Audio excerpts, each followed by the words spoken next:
Bonjour! Aujourd'hui, en émission spéciale, on vous présente un match de curling. Il s'agit en effet de la finale classe A de la plus récente Coupe des Jardins qui s'est tenue à Amqui le 10 mars 2019.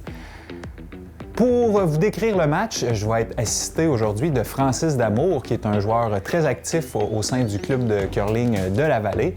Et puis, c'est une excellente occasion pour vous initier à ce sport si vous ne le connaissez pas bien. Je vous souhaite donc un excellent match, une bonne émission.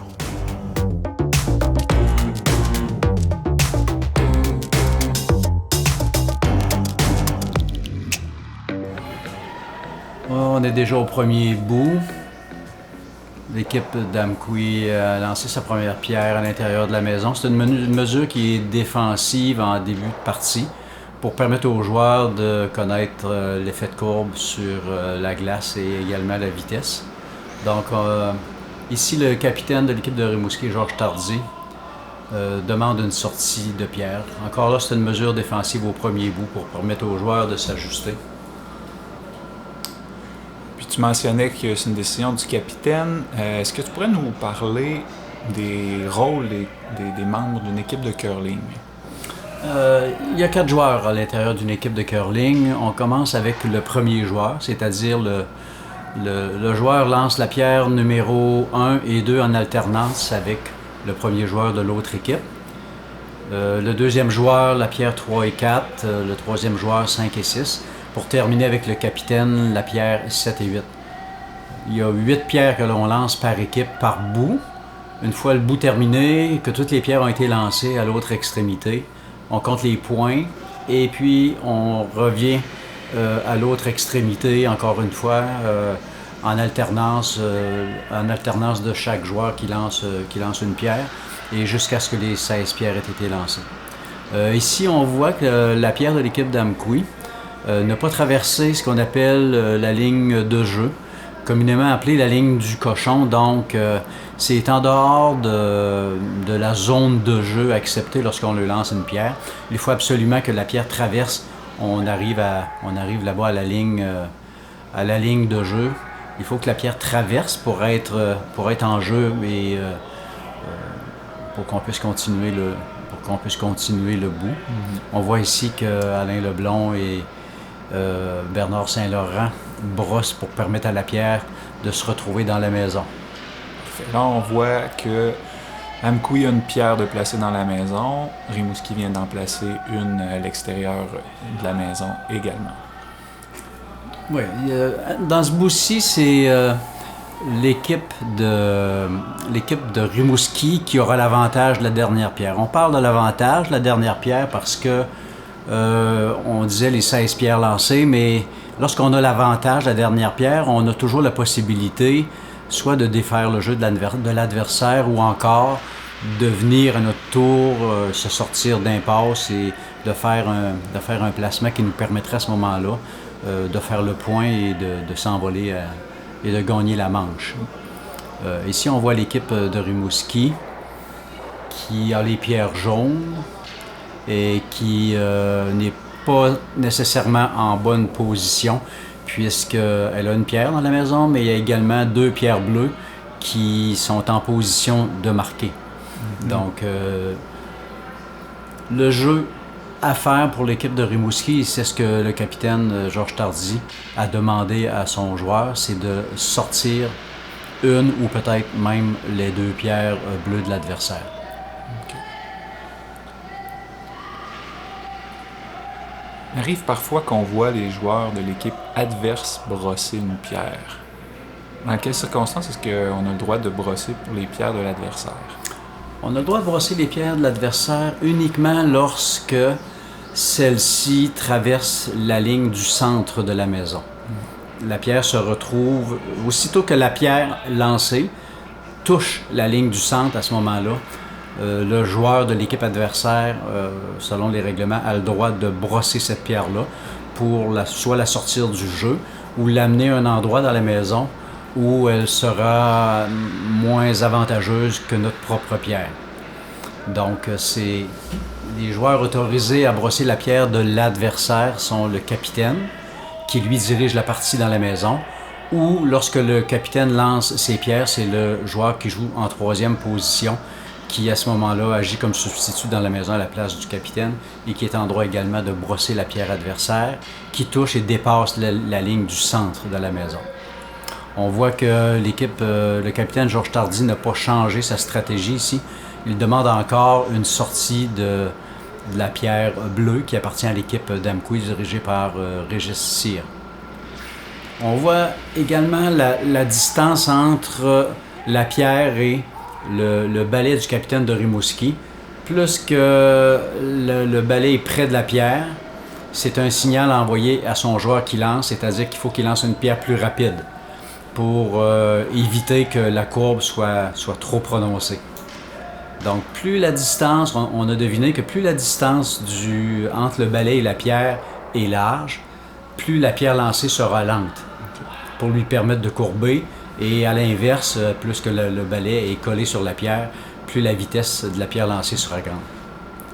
On est maintenant rendu à l'équipe d'Amkoui. Et là, depuis 2-3 pierres, on voit qu'on joue un peu au chat et à la souris. Amkoui en place une, Rimouski en sort une. Oui, comme on l'a mentionné en début de bout, le premier et le deuxième bout, normalement, pour la majorité des capitaines et des équipes, ce sont des bouts qui sont assez défensifs. Dans le sens qu'on ne tolère pas beaucoup de pierres dans la maison, de peur de se faire compter plusieurs points. Il y a des capitaines qui ont un style de jeu, une stratégie plus agressive et qui jouent avec beaucoup plus de pierres et qui gardent beaucoup plus de pierres adversaires dans la maison. C'est à la fois risqué, mais c'est une façon de jouer que quelques capitaines adoptent. Mais habituellement, on voit ça plus loin dans la partie, comme à partir du 3e, 4e bout, lorsque la vitesse des glaces est rendue plus rapide et que c'est plus facile à ce moment-là de réussir ses pierres sur déplacement. Ce qu'on vient de voir ici, c'est une sortie par le 3e de Rimouski, M. Alain Leblond, à peine effleurée, mais sa pierre s'est également retrouvée à l'extérieur, donc c'est un coup à moitié réussi, mais il a quand même réussi à éliminer une pierre bleue de l'équipe de Régis Cyr. Donc la stratégie de M. Cyr, c'est une stratégie de fin de bout ici. Il y a une pierre actuellement qui est dans la maison, dans les cercles, et qui marque un point. Et son jeu à lui, étant donné qu'il n'a pas l'avantage de la dernière pierre dans ce bout-ci, c'est de protéger son point. C'est ce qu'il fait en mettant une pierre normalement au début de la maison ou juste en avant de la maison, mais en ligne avec la pierre bleue qui marquait déjà un point. La pierre s'est quand même rapprochée du centre. Est-ce qu'elle va quand même avoir son rôle de garde en étant plus proche de la pierre qui marquait déjà un point? Oui, elle garde un peu, mais advenant la possibilité où l'équipe de Rimouski sort cette pierre qu'on vient de lancer, c'est plus facile pour lui de sortir les deux pierres, ou encore, s'il reste sur place, probablement que ce sera la pierre jaune qui marquera le point finalement. On le voit ici. La double sortie. La double sortie n'a pas été faite, presque faite une pierre, mais sa pierre à lui, à l'heure actuelle, la pierre de Rimouski marque. Pourquoi elle marque? Parce que dans un bout de curling, lorsque les 16 pierres ont été lancées, il y a une couleur de pierre qui marque les points. C'est la couleur de pierre la plus près du centre. Donc, de ce qu'on voit ici dans la maison, la couleur de pierre la plus près du centre, c'est la couleur jaune. Donc, c'est 1 point pour les pierres jaunes et 0 pour les bleus. Donc, on assiste ici au lancer du capitaine d'Amkoui, Régis Cyr, qui effectue un lancer similaire à celui de Georges Tardy, c'est-à-dire il essaie de sortir la pierre adversaire pour finalement être en position 1 et 2, c'est-à-dire marquer les 2 points. Le lancer est effectué, on voit les brosseurs qui... On fait l'appel de la brosse probablement parce que la pierre est soit pas assez vite ou risque de trop courber.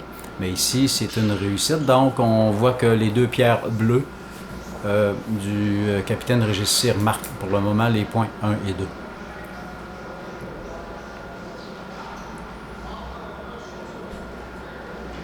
On discute de stratégie entre Georges Tardy et Alain Leblond, à savoir quel jeu serait préférable.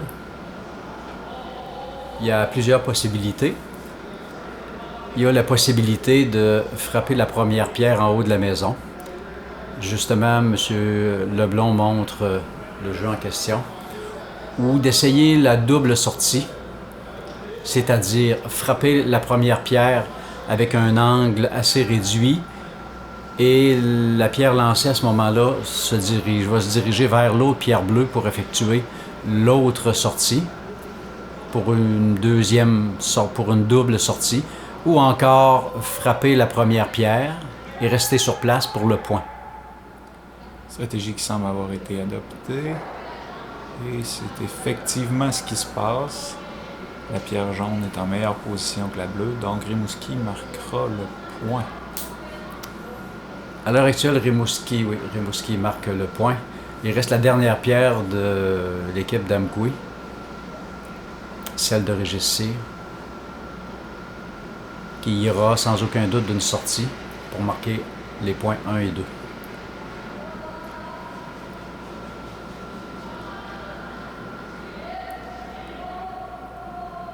On remarque à l'autre bout la position des joueurs de Rimouski, le capitaine Georges Tardy et Alain Leblond, qui se situent complètement à l'extérieur des cercles pendant que l'équipe d'Amkoui effectue son lancer. C'est la position réglementaire en attente du jeu. On voit ici le lancer de la dernière pierre du bout par Georges Tardy. Je crois que son choix est assez facile à faire. S'il veut inscrire un point, il y a deux possibilités. Soit de lancer un placement plus près du centre que ne le sont les pierres bleues actuellement, ou de sortir la pierre bleue qu'on voit juste ici à côté du balai et de rester sur place pour faire un point et gagner le bout. Cette pierre est quand même assez à l'extérieur de la maison, donc pourrait peut-être risquer de se retrouver plus loin que la deuxième pierre d'Amkoui si sa sortie ne fonctionne pas. C'est ce qu'on va voir à l'instant. Oui, c'est une possibilité. Ici, on brosse avec conviction, justement pour éviter qu'elle courbe trop et qu'elle, comme on vient de le voir, la pierre a trop glissé vers l'extérieur et l'équipe d'Amkoui se sauve avec un point volé pour le premier bout. M. Tardy avait l'air un peu déçu de son lancer. Évidemment, c'est pas un très bon lancer qu'il vient d'effectuer. Soit qu'il manquait de vitesse et puis la pierre a trop courbé, ou qu'il n'a pas tout à fait visé la cible à l'autre bout, ce qui a donné le résultat finalement qu'on a vu. Alors, fin du premier bout, Amkoui marque un point. On se met en position pour le deuxième bout. Et qui va avoir la première pierre dans ce bout? C'est l'équipe qui marque le point qui commence le bout suivant. Donc, on a vu que l'équipe d'Amkoui a volé un point à l'adversaire. Donc, c'est à l'équipe d'Amkoui à lancer la première pierre. On a volé le bout, mais si l'équipe de Rimouski avait, de son côté, fait le point, à ce moment-là, lorsqu'on a l'avantage de la dernière pierre d'un bout et qu'on fait le point, le marteau est transféré à l'équipe adverse pour le bout suivant. Bon, on voit la stratégie ici de Régis Cyr qui n'a pas l'avantage de la dernière pierre, donc son jeu à lui est de la placer, c'est ce qu'il a demandé, là, juste en avant des cercles. L'ensemble des cercles, on appelle ça la maison. Et puis la largeur totale, c'est de 12 pieds. Encore ici, on est au deuxième bout. On voit que l'équipe de Rimouski agit de façon défensive, c'est-à-dire qu'elle préfère ne pas garder trop de pierres adverses dans la maison. Même s'il y en a seulement une, on est au deuxième bout, on connaît encore, la lecture des glaces n'est pas à son maximum pour les deux équipes. Georges Tardy ne se sent probablement pas très en confiance au niveau de la courbe des glaces et de la vitesse des glaces.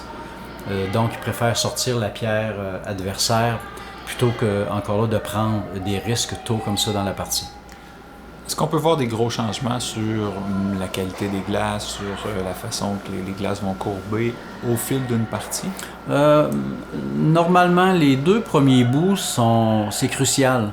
C'est crucial pour la vitesse et on analyse la courbe aussi sur les deux premiers bouts.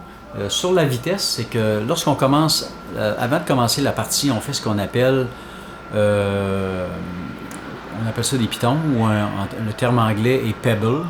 Avec un appareil spécial sur toute la surface de la glace, on pulvérise là, des petites gouttelettes d'eau qui, en retombant, gèlent sur place. Ces petites gouttelettes-là font en début de partie que la glace est un peu plus lente.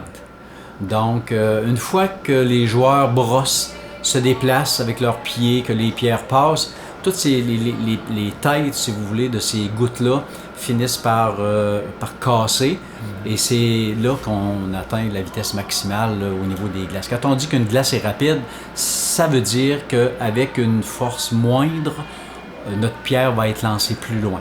Okay. On sait qu'une pierre de curling, ça pèse normalement entre 40 et 42 livres. Celle-ci pèse 40 livres. Donc, sur une distance de 125, 130 pieds, lancer 40 livres, contrairement à ce qu'on peut penser, ça ne demande pas beaucoup d'efforts. Ça ne demande pas beaucoup d'efforts lorsque les glaces sont rapides, c'est-à-dire sont très glissantes. Donc, ce sont des conditions de jeu optimales et que les joueurs recherchent évidemment pour être capables d'adopter une stratégie intéressante et un taux de réussite intéressant également. On avait vu Rimouski placer une pierre tout juste à la sortie de la maison. Amkoui vient de sortir cette pierre-là. Donc, ici, la stratégie de l'équipe Tardy qui a l'avantage à la dernière pierre, étant donné qu'il y a une pierre qui sert de garde à l'avant de la maison, c'est de contourner. C'est de contourner cette pierre-là et d'aller on appelle communément aller se cacher en arrière de ce garde-là, ce qui rend la tâche beaucoup plus difficile à l'équipe adverse. On a vu Georges Tardy placer son balai à une distance approximative de 3 pieds du centre, donc ce qui laisse supposer que la pierre va courber en allant vers le centre d'approximativement 3 pieds. Ici, le lancer était un peu plus fort. C'est pas tout à fait le jeu que Georges Tardy avait demandé. Il n'avait pas demandé de sortir la pierre, il avait demandé de contourner et d'aller se cacher. C'était, si on peut dire, le plan B. C'était peu risqué pour lui, mais on voit que l'équipe Cyr veut tirer avantage de ce jeu-là en allant peut-être probablement s'appuyer sur la pierre jaune à l'arrière, s'appuyer sur la pierre de l'adversaire, rendant ainsi la tâche extrêmement difficile à l'équipe de Rimouski, pour l'équipe de Rimouski de sortir la pierre d'Amkoui. Ouais. Bon, ici, la force avec laquelle on a lancé la pierre bleue, encore une fois, c'est un peu trop fort. On va sortir, si vous voulez, la pierre jaune et on se rend vulnérable. On est en position de faiblesse. Il est fort à parier que le capitaine Tardy ne s'en occupera pas et il ira se cacher en arrière du garde en avant de la maison. Sauf qu'ici, il y a deux possibilités de jeu. Il y a celle-là d'aller se cacher en arrière du garde ou encore d'aller s'appuyer sur la pierre bleue ou de sortir la pierre bleue à l'arrière. Je crois qu'il a choisi de contourner le garde en avant de la maison pour lui permettre d'utiliser l'avantage de sa dernière pierre pour marquer un deuxième point. Mais présentement, c'est un point à Amkoui et il n'y en a pas, je veux dire, pour l'équipe de Rimouski. Donc, c'est un placement qui s'en vient. On voit que les brosseurs sont en attente, donc ce qui veut dire que la glace est suffisamment rapide et la pierre a été lancée avec suffisamment de force et même trop de force, on le voit ici, puisqu'elle va traverser l'ensemble des cercles. Donc, c'est un mauvais lancer pour l'équipe de Rimouski. À quel point le brossage peut vraiment permettre à une pierre d'aller plus loin? Est-ce qu'on gagne beaucoup de distance à pratiquer cette technique-là? Oui, plus la glace est rapide, plus les conditions de glace sont bonnes, plus on peut, par ce phénomène de friction-là, faire avancer une pierre plus loin. Le principe du brossage, c'est de créer une friction sur la glace, de créer une chaleur par les deux brosses sur la glace qui va faire que on va réussir à faire aller la pierre plus loin ou encore de l'empêcher de courber. Okay. Lorsqu'on atteint un niveau de jeu, disons professionnel, on peut faire comme un brossage dirigé. C'est-à-dire qu'on peut amener la pierre à courber un petit peu plus. Mais là, on parle de professionnels du curling. Il y a certains amateurs qui sont très efficaces sur la brosse et qui peuvent réussir. Mais on retrouve ça surtout du côté des professionnels. Ici, le lancer d'équipe de Rimouski semble assez bien au niveau de la force, mais la courbe n'est pas au rendez-vous, donc on a peut-être manqué la cible là, au niveau de la personne qui a lancé la pierre. La pierre semble bien positionnée, par contre, elle reste vulnérable à une sortie de la part d'Amqui. Exactement, parce qu'on n'a pas été capable ici de protéger de profiter des deux pierres bleues en avant de la maison pour les contourner et aller se cacher. Le curling, c'est ça, c'est un jeu de stratégie, de contournement des pierres. On a dit tout à l'heure que les pierres peuvent courber de 2, 3, 4 pieds, dépendant de certains endroits sur la glace, et dépendant également de la vitesse où on les lance. Cette pierre-ci, lancée par le troisième de l'équipe d'Amqui, Laurent Hollé, pour faire le contournement, c'était évidemment trop rapide. Mais je crois que la stratégie de jeu demandée par le capitaine Cyr était de sortir la pierre jaune et, comme on dit communément en curling, rouler. Ça roule pas, mais disons que ça glisse de côté pour être capable d'aller se cacher en arrière des deux gardes situés en avant de la maison. Donc, on voit ici, c'est au tour de l'équipe de Rimouski d'essayer de contourner les deux gardes. Mais on semble avoir de la difficulté à contourner, soit que la glace à cet endroit-là ne courbe pas beaucoup, les pierres ne courbent pas beaucoup, ou encore une fois que le capitaine place sa cible un petit peu trop large. Ouais, chacune des deux équipes semble avoir de la difficulté à se rapprocher du garde qu'on voit la pierre qui est plus sur la gauche. Donc on passe souvent très large du côté gauche des gardes et ça fait qu'ils ont de la difficulté à rentrer vraiment dans le centre de la maison. Ouais, il semble ici là, que à ce niveau-là, à cet endroit-là précisément, la glace ne semble pas courber beaucoup. Le coup à jouer pour le capitaine Cyr de l'équipe d'Amqui ici, étant donné que la pierre jaune est à découvert, c'est de la sortir. Il faut se souvenir que l'avantage de la dernière pierre appartient à l'équipe de Rimouski du capitaine Georges Tardy.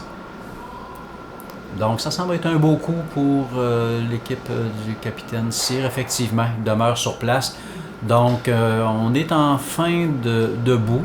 Et on voit ici qu'il y a deux pierres bleues qui appartiennent à l'équipe d'Amqui dans la maison. Il n'y en a aucune de Rimouski. Même avec l'avantage de la dernière pierre, ici, on est en déficit de 2 points à 2 lancers près de la fin du bout.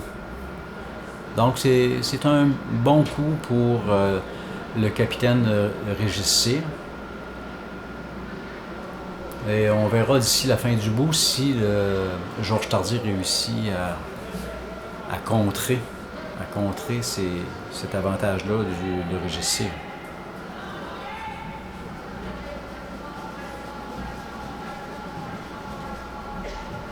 Il faut se souvenir aussi que Georges Tardy a beaucoup d'expérience au niveau provincial. En tant que compétiteur au niveau provincial, à toute fin pratique, il y a son équipe qui se présente au championnat provincial senior depuis 2-3 ans, qui fait une assez bonne performance. Donc, c'est une équipe qui est capable de jouer un fort calibre de jeu. Mais ici, encore une fois, son lancer n'a pas courbé beaucoup et on voit où le balai du capitaine Cyr, de Régis Cyr, est placé tout près de la pierre.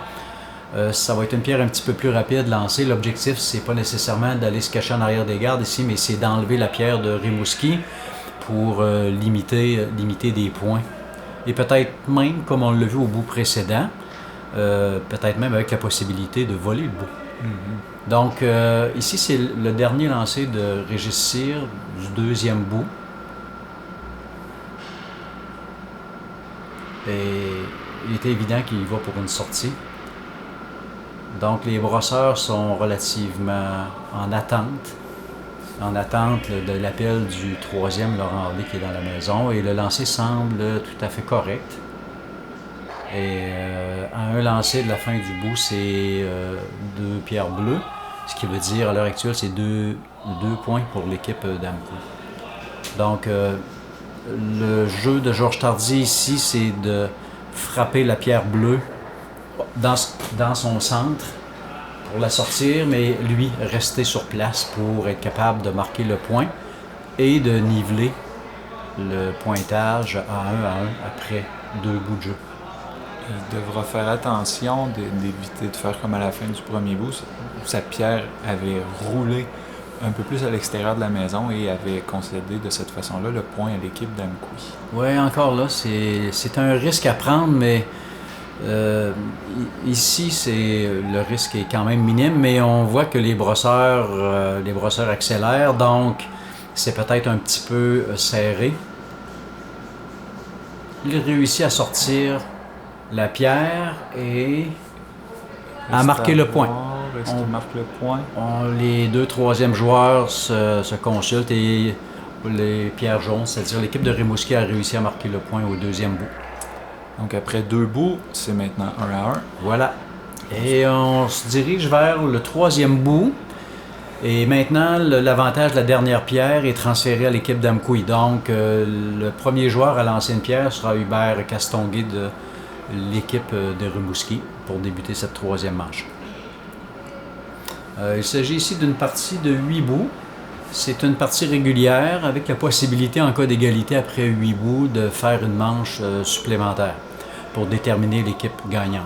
Habituellement, à l'intérieur de 8 bouts, c'est suffisamment long pour permettre aux 2 équipes là, de décider de l'équipe gagnante.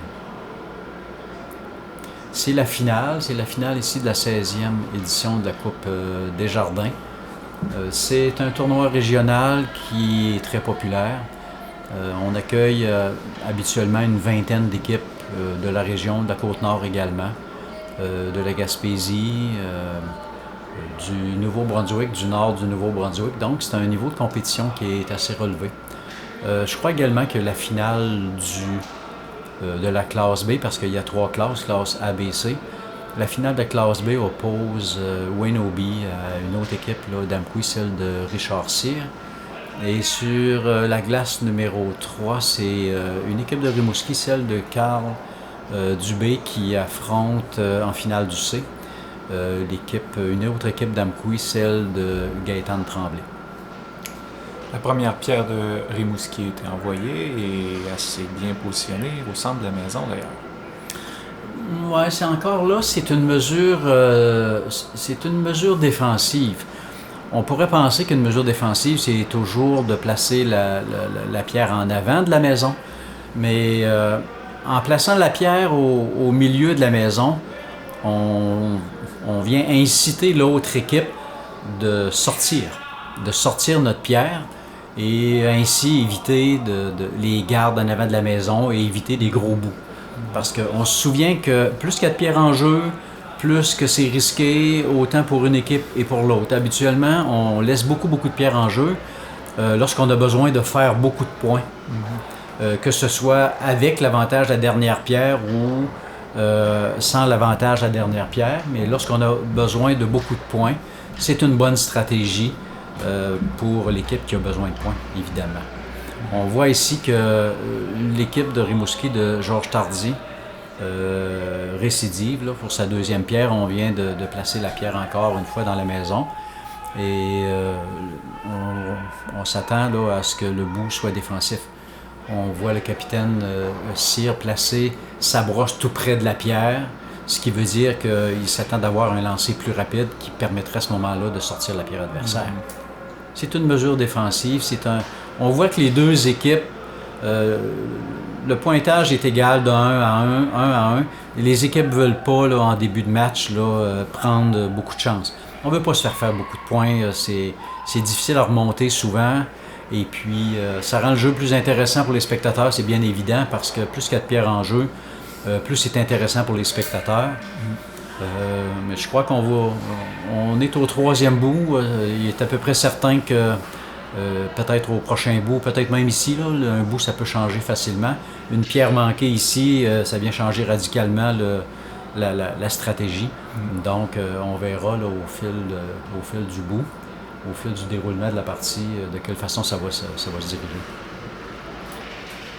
Bon, ici, c'est Bernard Saint-Laurent, le 2e joueur de l'équipe de Rimouski. On voit le capitaine Tardy qui indique que Bernard Saint-Laurent a lancé sa pierre un peu large. Lorsqu'on parlait qu'un bout peut changer, là, je pense qu'on vient de le voir.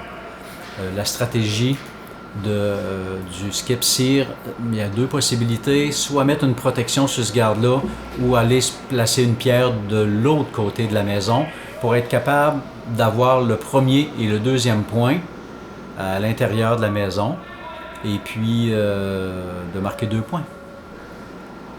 À condition que toutes les pierres soient réussies jusqu'à la fin du bout. Bon, on voit que Lindsay et Laurent Hawley se mettent à brosser pour permettre à la pierre, à ce moment-là, de glisser plus loin. Comme on l'expliquait tout à l'heure, le phénomène de fiction, de brosse, de poids sur la brosse, amène la pierre à glisser plus loin, comme on le voit ici. Donc, permet la pierre d'entrer dans la maison. Oui, c'est une pierre bien réussie. À l'heure actuelle, l'équipe d'Amqui marque 1 et 2 avec l'avantage de la dernière pierre. Et est positionné de chaque côté de la maison, donc plus difficile de sortir ces 2 pierres-là d'un seul coup. Voilà. De ce qu'on voit de la stratégie du skip Tardy, c'est que c'est de sortir, à l'heure actuelle, c'est de sortir la pierre, la pierre qui est dans le devant de la maison, dans le cercle du 12 pieds, et de glisser vers l'autre pierre. Essayer de les rapprocher pour être capable plus tard de faire une double sortie. Donc, c'est une pierre qui est à moitié réussie, puisque la pierre de Rimouski sort à l'extérieur. Donc, on devine la stratégie de Régis 6 et d'en placer une autre à peu près au même endroit. Donc, les 2 dernières pierres de Rimouski ont moins de succès qu'escompté. Oui, exactement. C'est pas une pierre, on peut pas dire que c'est une pierre manquée à 100%, mais surtout la dernière. C'est une pierre, disons, qui est réussie à 50%. Et puis, mais je suis certain que le capitaine de Rimouski aurait préféré que sa pierre jaune demeure dans la maison, marquant sur la pierre bleue qui est à droite maintenant. On voit que c'est une pierre qui est un petit peu trop forte et qui est à l'extérieur des cercles, donc la stratégie qui ne marque pas. Donc la stratégie de Georges Tardy sera étant donné que l'équipe de Rimouski n'a pas l'avantage de la dernière pierre, donc on veut éliminer les points, donc on va éliminer la pierre bleue qui est dans la maison. À partir de quelle limite à l'extérieur de la maison vers le bout de la glace est-ce que les pierres sont considérées comme en dehors du jeu? Aussitôt que les pierres sont en dehors des cercles, il n'y a plus de points. Il n'y a plus de points qui comptent. Mais aussitôt que la pierre touche, ne serait-ce qu'un millimètre, l'ensemble des cercles, l'extérieur du cercle, c'est une pierre qui est susceptible de compter à la fin du bout, lorsque les 16 pierres sont lancées, à condition que ce soit cette pierre-là qui soit le plus près du centre, ou la couleur de pierre, ou qui ferait partie de la couleur de pierre qui serait le plus près du centre. Bon, on voit aussi que la pierre jaune semble dans la bonne direction et avec assez de puissance pour sortir la pierre bleue. Donc, il n'y a pas beaucoup de pierres dans la maison. On est encore un style de jeu assez défensif. On se respecte, c'est 1-1, on est au 3e bout. On ne veut pas prendre de chance de part et d'autre. C'est l'équipe CIR qui a le marteau, donc on verra est-ce qu'il sort cette pierre-là ou il y aurait eu la possibilité aussi de jouer, de venir se placer juste en avant de la pierre jaune pour forcer l'adversaire à faire une erreur. Encore là, du côté de l'équipe Cyr, c'est un risque parce que si on ne réussit pas bien notre coup, après l'équipe de Rimouski peut sortir cette pierre-là et marquer 1 et 2. Donc, ça forcerait à la fin de bout l'équipe d'Amkoui à ne prendre qu'un seul point. Donc, la stratégie quand on a le marteau, c'est-à-dire l'avantage de la dernière pierre, c'est de faire un deuxième point avec l'avantage de notre dernière pierre. Okay? Donc, stratégiquement, tout le long du bout, il faut penser à ça. On a l'avantage de la dernière pierre, donc ça sera pour marquer notre deuxième point lors du dernier lancer. Donc, c'est important de quand même bien se positionner tout au long du bout pour espérer avoir déjà un point de positionné dans la maison. Voilà, exactement. Ici, on voit la stratégie du capitaine Tardy qui vient de changer un petit peu, qui veut forcer l'équipe Cyr à faire une erreur. On demande une pierre qui se dirige vers les pierres bleues qui ne sont pas dans la maison, mais qui sont en jeu à l'arrière de la maison, donc susceptibles là, de changer un petit peu la situation. Parce qu'en venant placer la pierre jaune juste en avant des bleus, ça force à ce moment-là l'équipe Cyr de jouer sur la pierre jaune. Et peut-être que la pierre jaune pourrait à ce moment-là aller s'arrêter sur les bleus et donner un point à l'équipe Rimouski. Oui, peut-être même rouler à l'intérieur de la maison après le contact avec une des bleus à l'arrière. Bon, c'est ce qu'on voit ici. Là. L'équipe Cyr continue d'être très prudente. On enlève la pierre jaune parce qu'à l'heure actuelle, c'est la pierre jaune qui marque. Toujours avec une possibilité de frapper cette pierre jaune-là et de glisser un peu vers la gauche pour être capable de se placer en position de faire un point, mais également... Alors là, la pierre de l'équipe d'Amkoui a manqué le contact avec celle de Rimouski. On a même sorti une de nos propres pierres à l'arrière. Donc, évidemment, ici, là, on voit que c'est l'équipe de Rimouski qui marque un point à l'heure actuelle, mais on se souvient que l'équipe de Rimouski n'a pas l'avantage de la dernière pierre. Donc, il y a une possibilité pour l'équipe de Georges Tardy de vouloir concéder peut-être un point à l'équipe d'Amkoui ou tout simplement de contourner sa propre pierre pour aller se cacher à l'arrière. Pour aller se cacher à l'arrière de sa propre pierre. C'est une possibilité. L'autre possibilité, c'est de se diriger, de faire un placement dans la maison, mais du côté opposé à la jaune qui est actuellement dans la maison, pour marquer 1 et 2, pour faire en sorte qu'après, l'équipe Cyr puisse faire au maximum un point.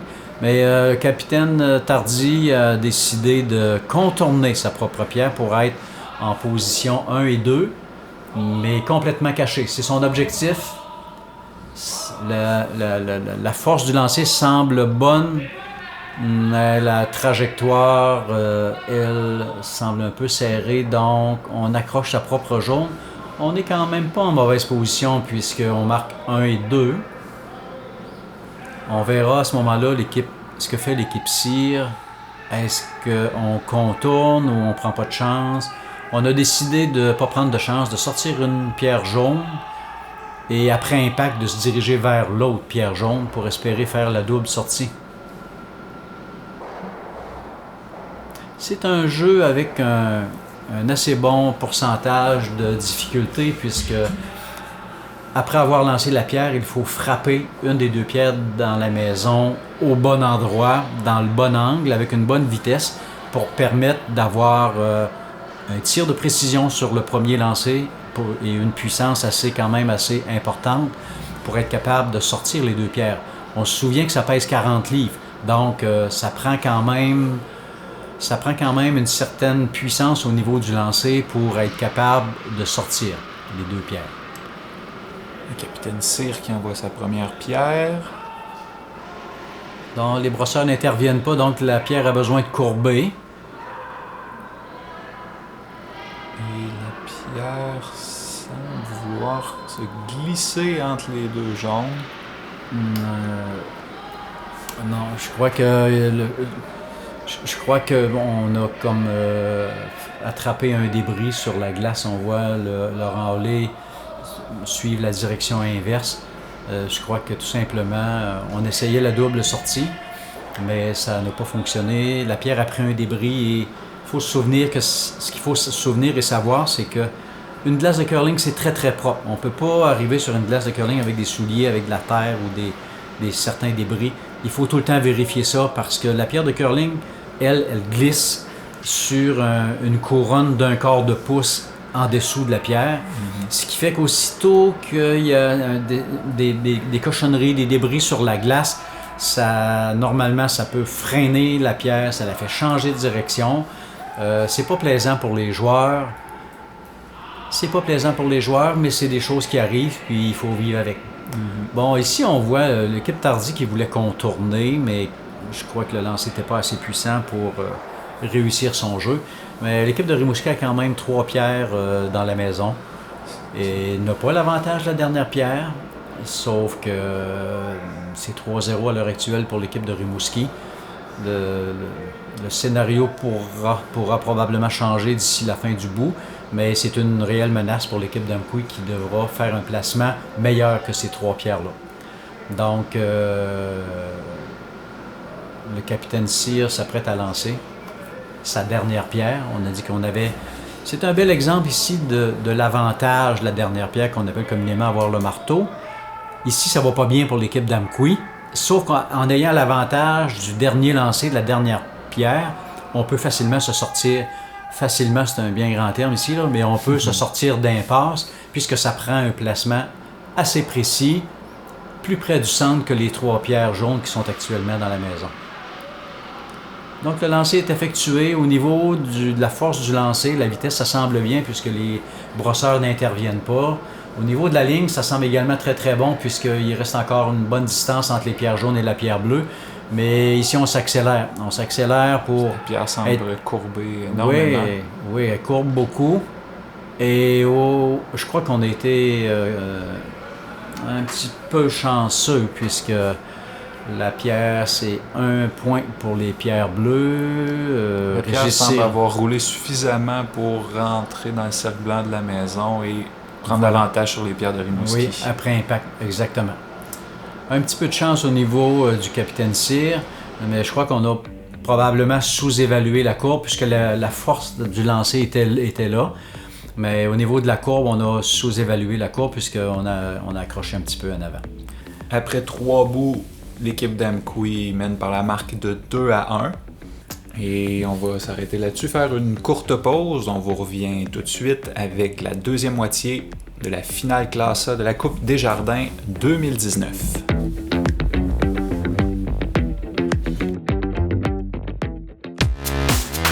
Pour suivre les événements marquants de la Matapédia et pour découvrir les secrets cachés de votre région, écoutez Info.tv, c'est chaque semaine sur Nous TV et sur notre chaîne YouTube. Aimeriez-vous gagner de l'argent, disons jusqu'à 1000 $, en vous amusant dans le confort de votre foyer? Jouez au Télébingo de la TVC tous les dimanches 12h30. Une agréable façon de soutenir le seul média télé 100% matapédien. Pour information, téléphonez au 88 629 4503 ou consultez le site internet tvcmatapedia.com.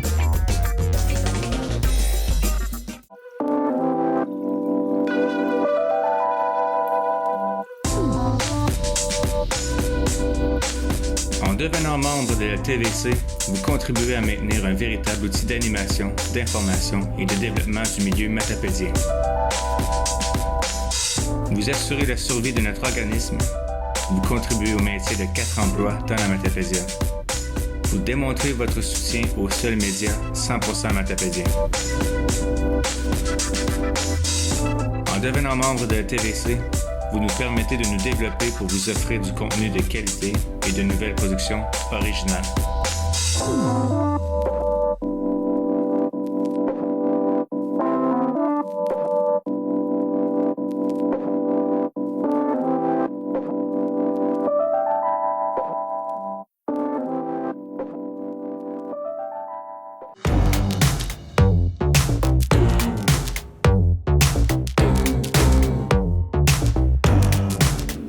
De retour à la Coupe Desjardins 2019, on est en finale classe A et nous sommes présentement au début du 6e bout. Au 5e bout, qu'est-ce qui s'est passé, Francis? Au cinquième bout, ouais, c'est ça. L'équipe de Rimouski a réussi à faire un point pour niveler les chances. Donc, l'avantage de dernière pierre au sixième bout sera évidemment du côté de Régis Cyr d'Amqui, qui, on se souvient qu'il y a 8 bouts, donc à un certain moment donné, on va vouloir compter plus d'un point pour sauver avec la partie. Donc, l'équipe de Rimouski, le premier lancé, on demande une pierre à situer en avant de la maison qui va servir de garde. Mais encore là, on a une pierre qui est un petit peu trop loin. Et ce que ça l'amène comme jeu, c'est qu'on va sortir les pierres. Ça l'amène à une situation de jeu, à un bout qui est plus défensif. Donc on l'a vu depuis le début de la partie, l'équipe qui n'a pas l'avantage de la dernière pierre place une pierre dans la maison assez près du centre pour marquer et l'autre équipe là, embarque dans son jeu pour la sortir. Ce qui fait un bout défensif. Et on verra au fur et à mesure où le bout va se dérouler si un des deux capitaines à ce moment-là ira avec un garde à l'avant ou un garde de centre, dépendant qu'on ait le marteau ou pas. Donc ici, c'est une sortie bien réalisée par l'équipe de Régis Cyr. Donc, et ça nous ramène à la position qu'on voit depuis quelques bouts, où il y a une pierre dans la maison et on va probablement essayer de la sortir du côté de Rimouski. Je crois que la stratégie vient de changer du côté de Rimouski. Ce qu'on va faire à l'heure actuelle, ce qu'on a demandé, à moins qu'on change d'idée, mais ce qu'on a demandé, c'était on change effectivement d'idée, encore une fois. On voulait tout simplement venir s'appuyer sur la pierre jaune pour provoquer l'erreur du côté de l'équipe adverse, mais après consultation avec ses joueurs, le capitaine Tardy a décidé de continuer à sortir la pierre adversaire, ne pas prendre de chance. La partie est serrée, c'est égal. On est au sixième bout. Il reste seulement 3 bouts à la partie, 6, 7 et 8. Donc, on décide d'y aller d'une sortie et de rester à l'intérieur des cercles dans la maison pour forcer l'équipe adverse à faire de même et essayer de provoquer l'erreur quelque part. Mais on le disait tout à l'heure, on est en fin de saison. Les joueurs font encore des erreurs, mais beaucoup moins d'erreurs magistrales, comme par exemple là, lancer une pierre et passer carrément à côté. On voit, à la fin de saison, on voit plus tellement ça. Donc, on y va pour une sortie, puis en espérant que sa pierre, que son lancer reste là pour forcer l'adversaire encore une fois à jouer, à faire le même jeu. Donc, c'est ce qui se produit.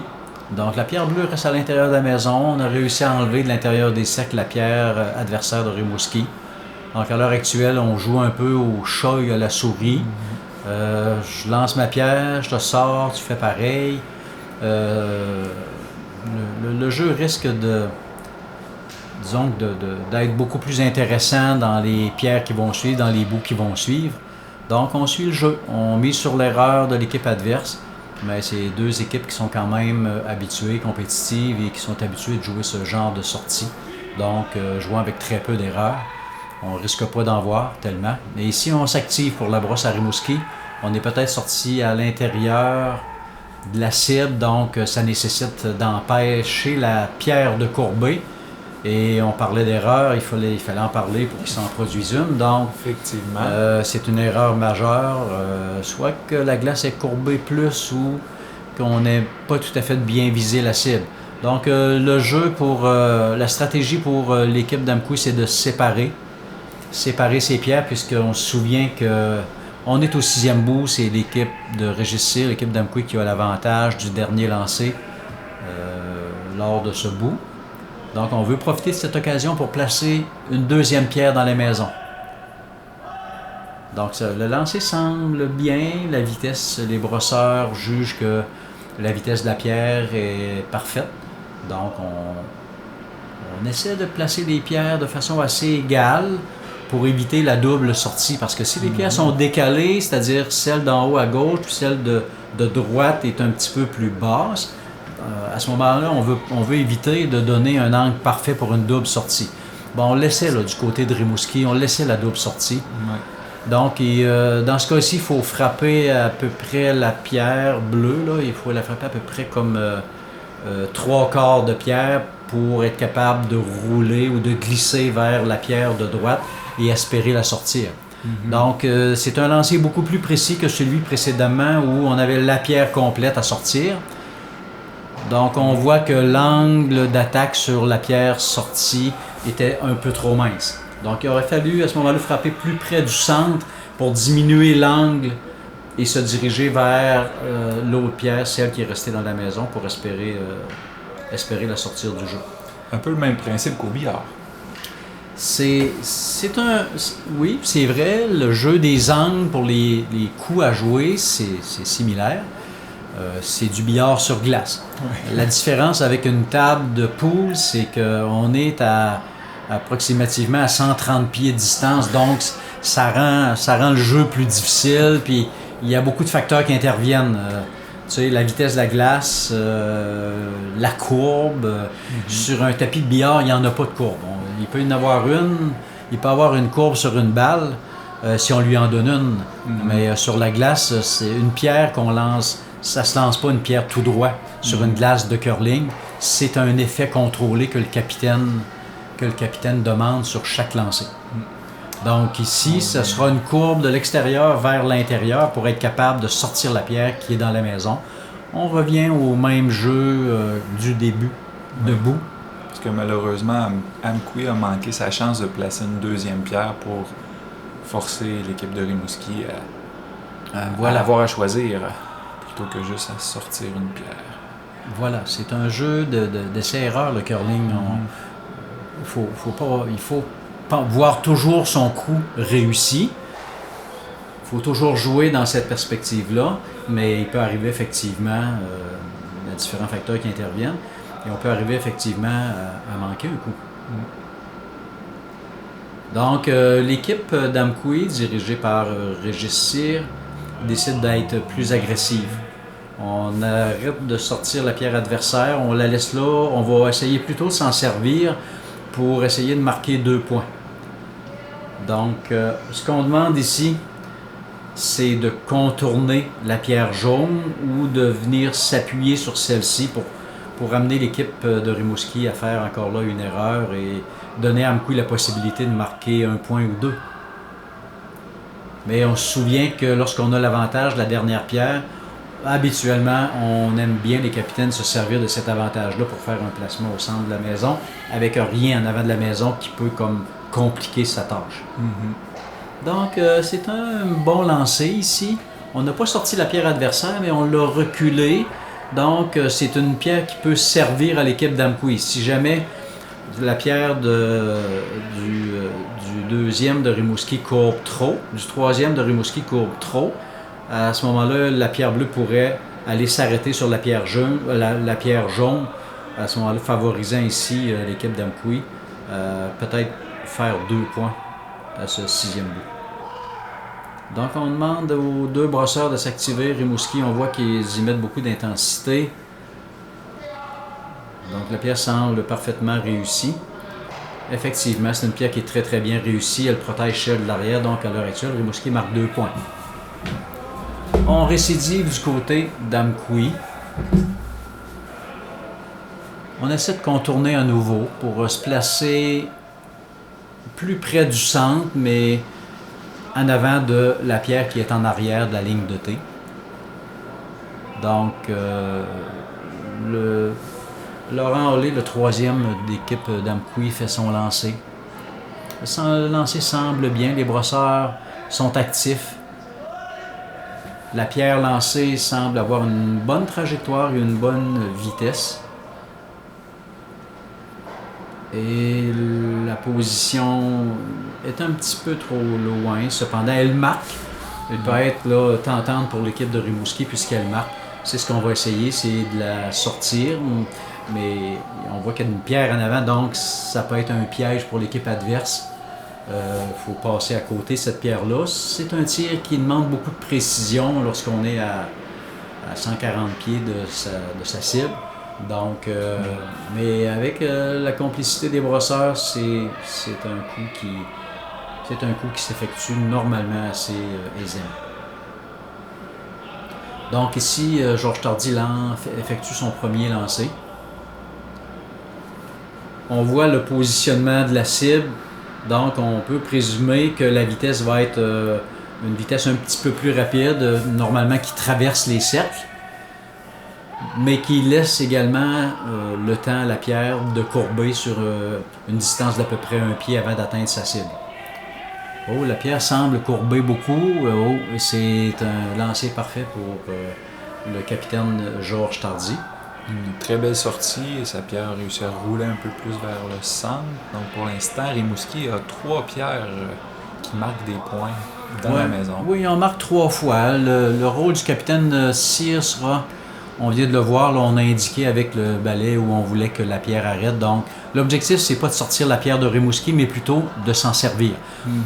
Pourquoi? Parce que la pierre de l'équipe de Rimouski, celle qui est dans le cercle blanc, est en arrière de la ligne de T. Donc, le jeu de l'équipe d'Amqui, du capitaine Cyr, c'est de venir s'appuyer sur la pierre jaune pour éviter que l'équipe de Rimouski puisse la sortir, mais en étant un peu plus près du centre pour marquer le point. C'est un jeu qui demande énormément de précision et beaucoup de jugement de la part des brosseurs et du joueur de 3e position qui est dans la maison de Laurent Orlé pour juger de la vitesse et de la courbe également. On voit que le lancer semble bien, les brosseurs semblent dire que tout est bon, la ligne est bonne, et les brosseurs c'est surtout la vitesse. La ligne c'est plus celui qui agit à titre de capitaine dans la maison ou de 3e qui juge de la ligne du lancer. Donc de ce qu'on voit ici, ça semble être la pierre bleue qui marque, qui semble plus près du centre. Donc c'est un très bon lancer pour Régis Cyr. On a annulé jusqu'à maintenant les 3 points de Rimouski.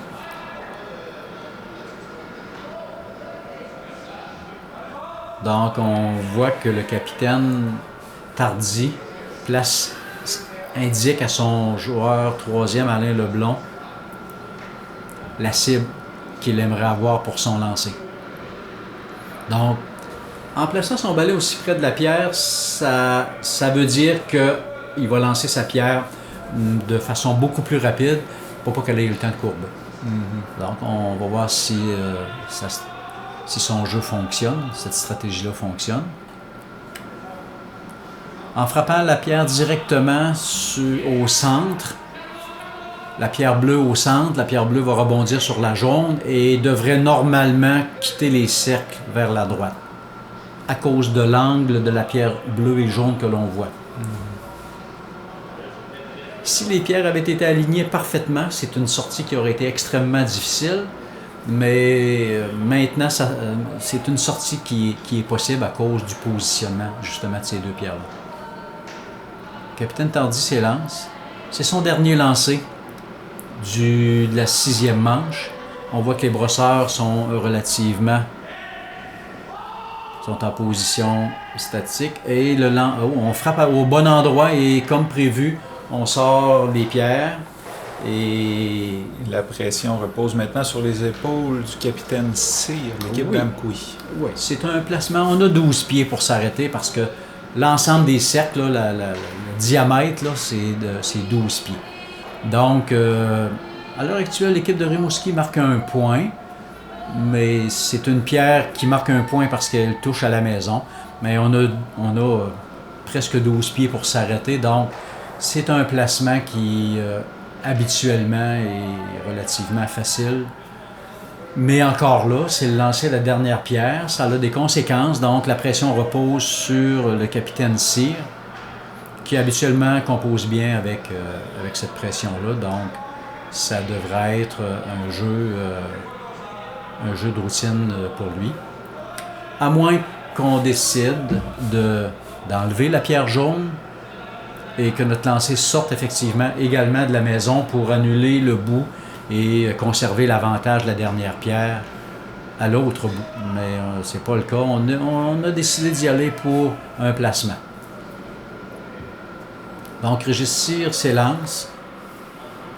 Et on verra bientôt si les brosseurs sont en confiance. Les brosseurs s'activent. On demande de l'aide de la part de Laurent Olé qui joue à la position de 3e dans la maison. On a besoin de 3 brosseurs pour être capable d'amener la pierre jusque dans la maison, meilleure que la jaune. Mais il semble ici que l'on manque un petit peu de puissance, légèrement de puissance.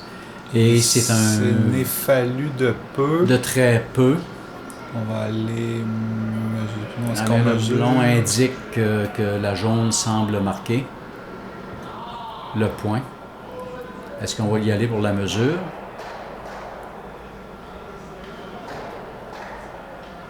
Et on concède le point à l'équipe de Rimouski. Et c'est un vol.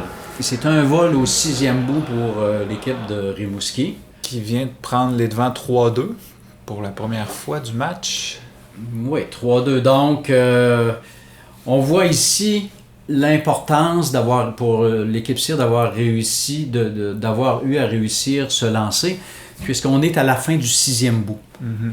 Advenant la possibilité ou le cas où on réussisse le placement, la partie est nulle et il reste 2 bouts à jouer. OK? Donc, il reste 2 bouts à jouer. L'avantage à dernière pierre au 7e bout serait revenu à l'équipe Tardy. Et au dernier bout, à l'équipe CIR. Donc, c'est important de garder la partie serrée et de finir avec l'avantage de la dernière pierre. Mais en manquant ici sa pierre, on inverse les rôles. Ah oui. OK, on inverse les rôles. Donc, c'est l'équipe CIR qui aura le marteau au 7e et l'avantage de la dernière pierre au 7e et l'équipe Tardy au 8e. Donc, c'est de donner le point, mais c'est de donner l'avantage aussi, un certain avantage à l'équipe Tardy de Rimouski. On verra bien, les choses peuvent changer. Il reste 2 bouts. 2 bouts, c'est important, mais on devrait voir à partir d'ici plus de pierres en jeu. Plus de pierres en jeu. Au niveau de l'équipe CIR, on n'a pas le choix. Il faut comme mettre des pierres en jeu et espérer faire plus de points. On est rendu au 7e bout, on tire de l'arrière. Donc, la stratégie à adopter, c'est de faire des points. De faire 2 et peut-être même 3 points, en espérant 3 points. Donc, on risque ce bout-ci de voir beaucoup plus de pierres en jeu.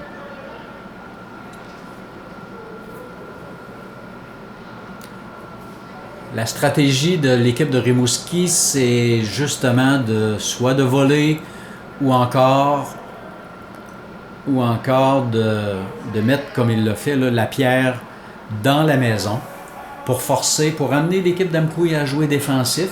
On est rendu au 7e bout. Il faut s'en souvenir, c'est l'équipe CIR qui a le marteau. Oui. Donc, si l'équipe CIR fait juste un point, l'équipe Tardy arrive au 8e bout avec l'avantage à la dernière pierre et c'est nul. Oui. Donc,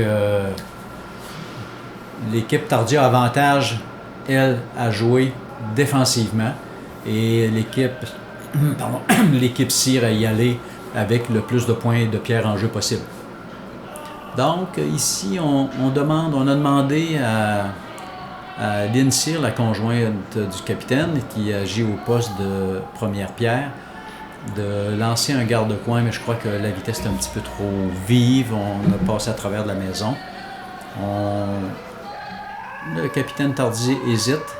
Est-ce qu'il va demander à un garde de protéger sa pierre? C'est ce qu'il effectue. On décide de protéger sa propre pierre qui est dans le cercle de 12 pieds, le cercle rouge au début de la maison. Donc l'intention du capitaine Tardy est claire, on veut voler le point. On veut augmenter notre avance, au lieu d'être 3-2, ça pourrait être 4-2 après le 7e bout, donc qui laisse un assez bon avantage à l'équipe en avance avec 2 points et un bout à jouer. On est encore ici au 7e bout. Ça peut changer. Le positionnement des pierres risque de changer effectivement. Donc, on verra la stratégie de Régis CIR qui a besoin de points. Donc, évidemment, on l'a mentionné tout à l'heure, ça prend des pierres en avant de la maison pour être capable de contourner, d'aller se cacher, de se mettre en position de faire plusieurs points. C'est la stratégie que Régis CIR prend pour le deuxième lancer de sa première joueuse. On demande un garde-coin du côté gauche de la ligne, à une distance relativement près de la maison. Donc, c'est une pierre qui est un petit peu plus à l'extérieur que prévu, mais elle peut servir on peut s'en servir pour la contourner et marquer un point.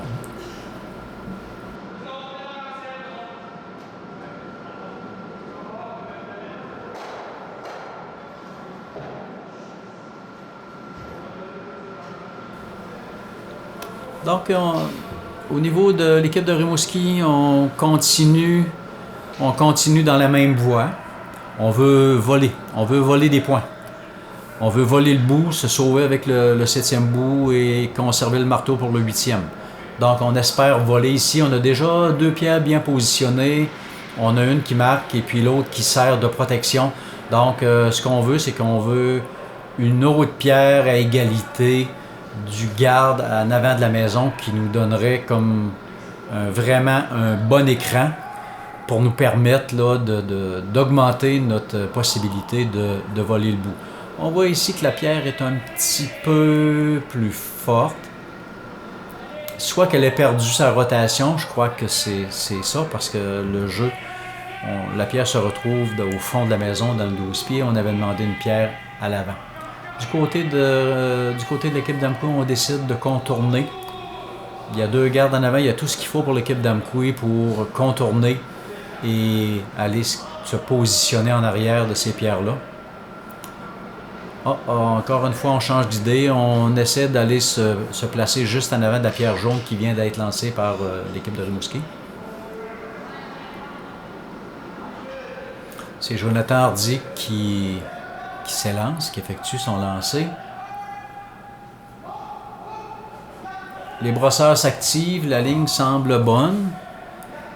On espère marquer sur ce point. La pierre courbe beaucoup trop et la vitesse n'est pas tout à fait à point. Donc, on demeure en avant des cercles, en avant de la maison. C'est cependant pas une pierre perdue puisqu'on pourra toujours la contourner plus tard. C'est maintenant on récidive avec Georges Tardy. On demande encore une fois une pierre qui est juste en avant de la maison pour faire un genre d'écran ou puis avec une option, si jamais elle est un petit peu forte, on pourra comme contourner ces 2 pierres jaunes à l'avant et aller se cacher en arrière de ces pierres. Donc les brosseurs sont relativement en attente des ordres du capitaine. La pierre semble vouloir glisser à l'intérieur des cercles.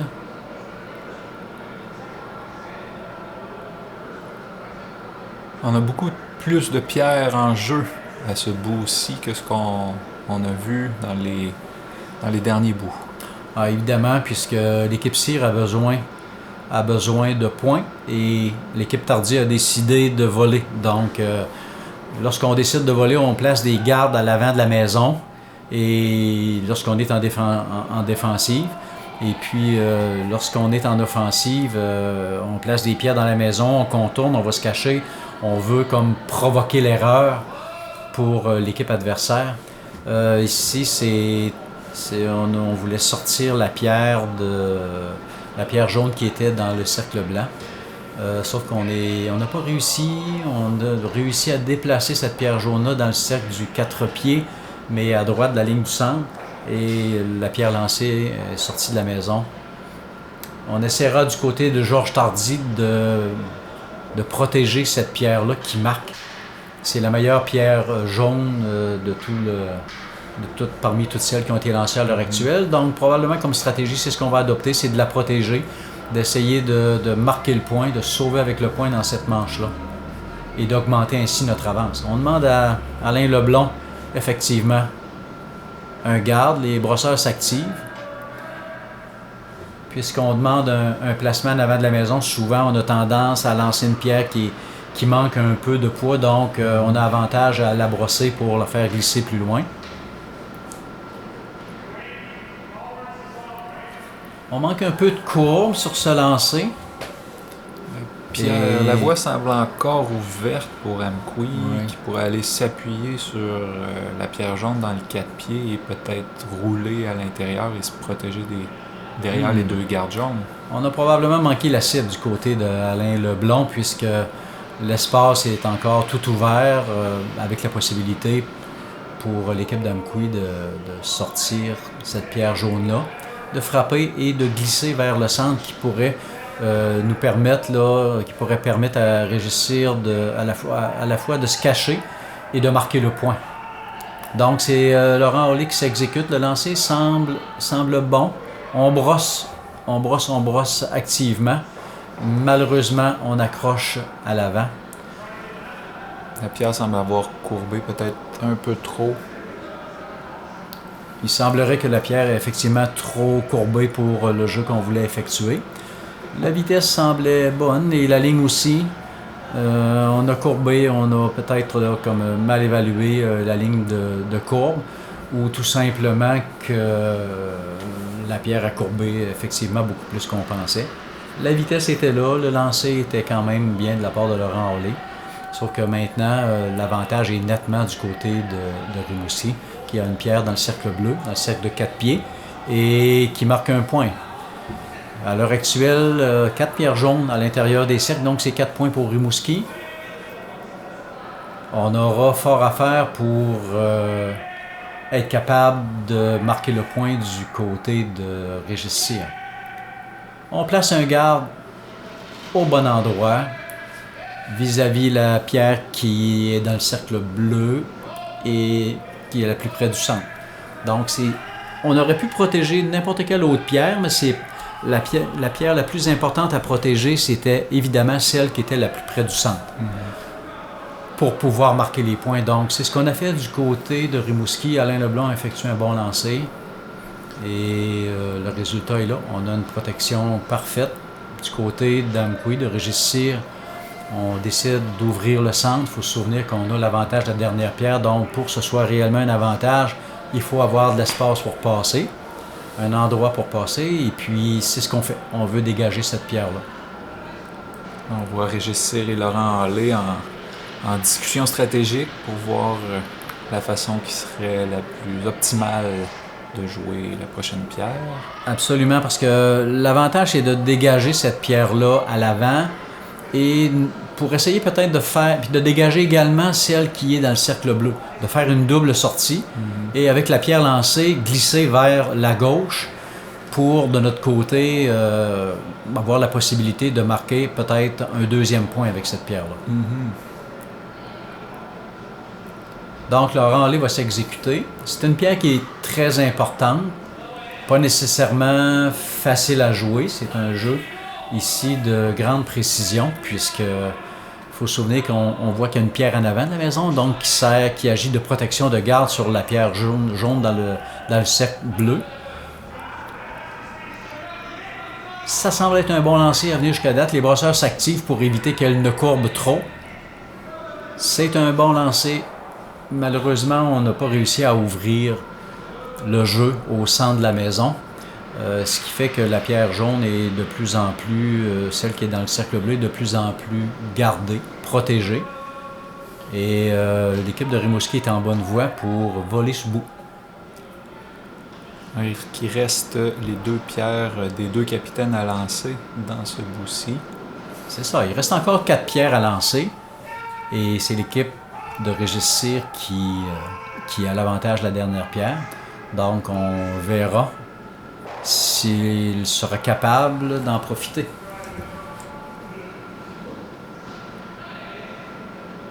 Actuellement, le jeu est nettement à l'avantage pour Rimouski. La pierre bleue qui a été lancée par Laurent Aulé est quand même bien placée. Elle peut toujours être comme montée sur la pierre jaune au centre de la maison. Rimouski hésite entre la protéger, cette pierre-là, pour éviter que l'équipe de Régis Cyr puisse la monter sur la pierre jaune.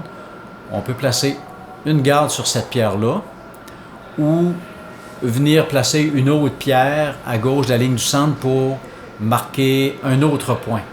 Mais on se souvient que l'avantage est à Amkoui, donc il ne serait pas surprenant que Tardy décide de protéger cette pierre bleue en mettant une pierre comme garde en avant. On voit où Alain Leblanc indique la position de la pierre.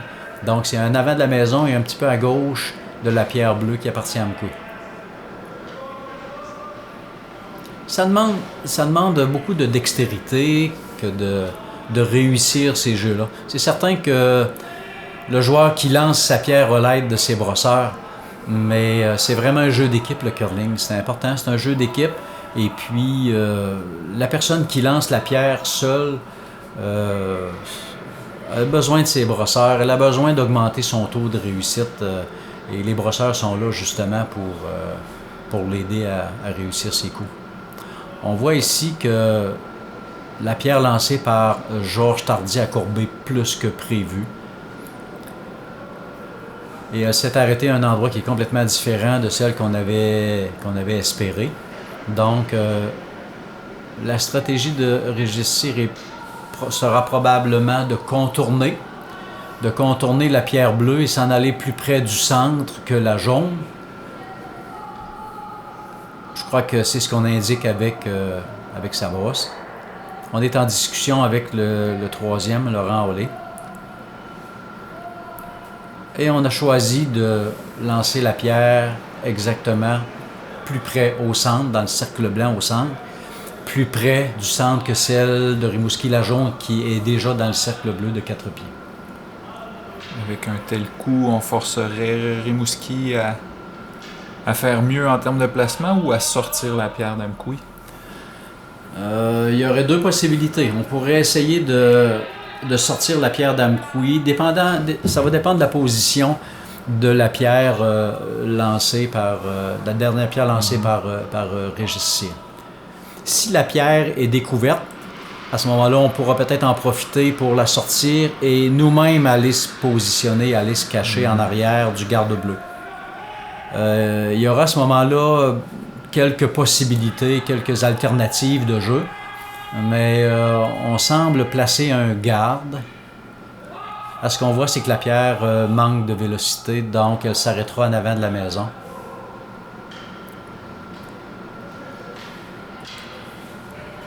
Le prochain jeu de Georges Tardy sera probablement de fermer tout simplement l'ouverture.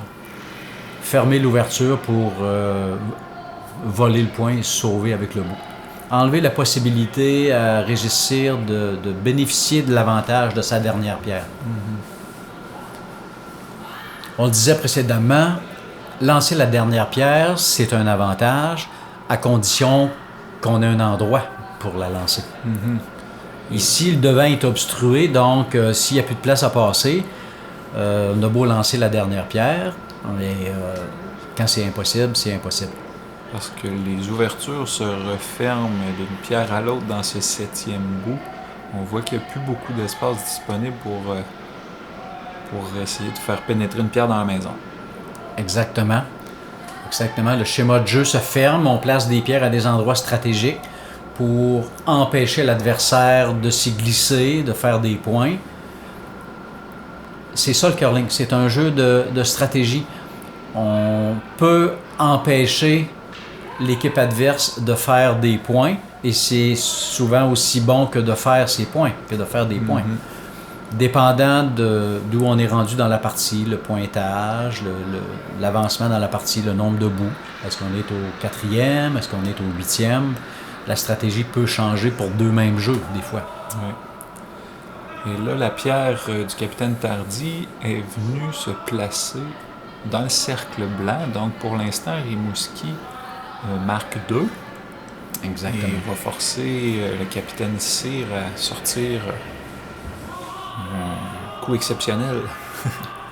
Le jeu est difficile. Le jeu est extrêmement difficile pour Régis Cyr, puisque si on regarde en avant de la maison, il y a des gardes, il y a des pierres qui sont positionnées à cet endroit et qui nous empêchent de passer. Il semble y avoir une ouverture entre la pierre jaune que Tardy vient de lancer et le centre de la glace, dépendamment de l'effet de courbe. Ça pourrait être risqué de donner un minimum de 2 à Georges Tardy. On assiste ici au lancer de la dernière pierre de Régis Cyr.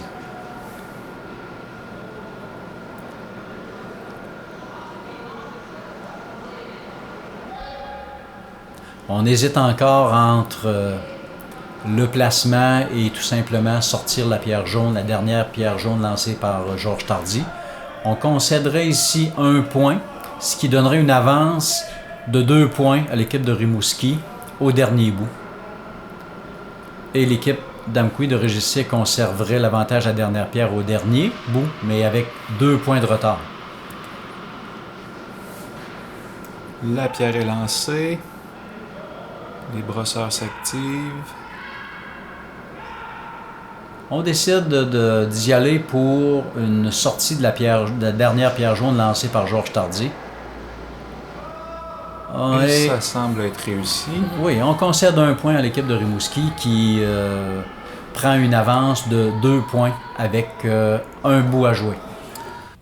Et voilà qui complète le 7e bout. C'est maintenant 4-2 pour Rimouski avant le début du 8e bout qui pourrait être décisif. Francis, on mentionnait tout à l'heure que sur chacune des 3 glaces, il y avait 3 finales qui se passaient en même temps et j'ai cru remarquer que sur chacune des 3 glaces, il y avait des équipes d'Amqui. Le club de curling d'Amqui semble, ma foi, être très actif.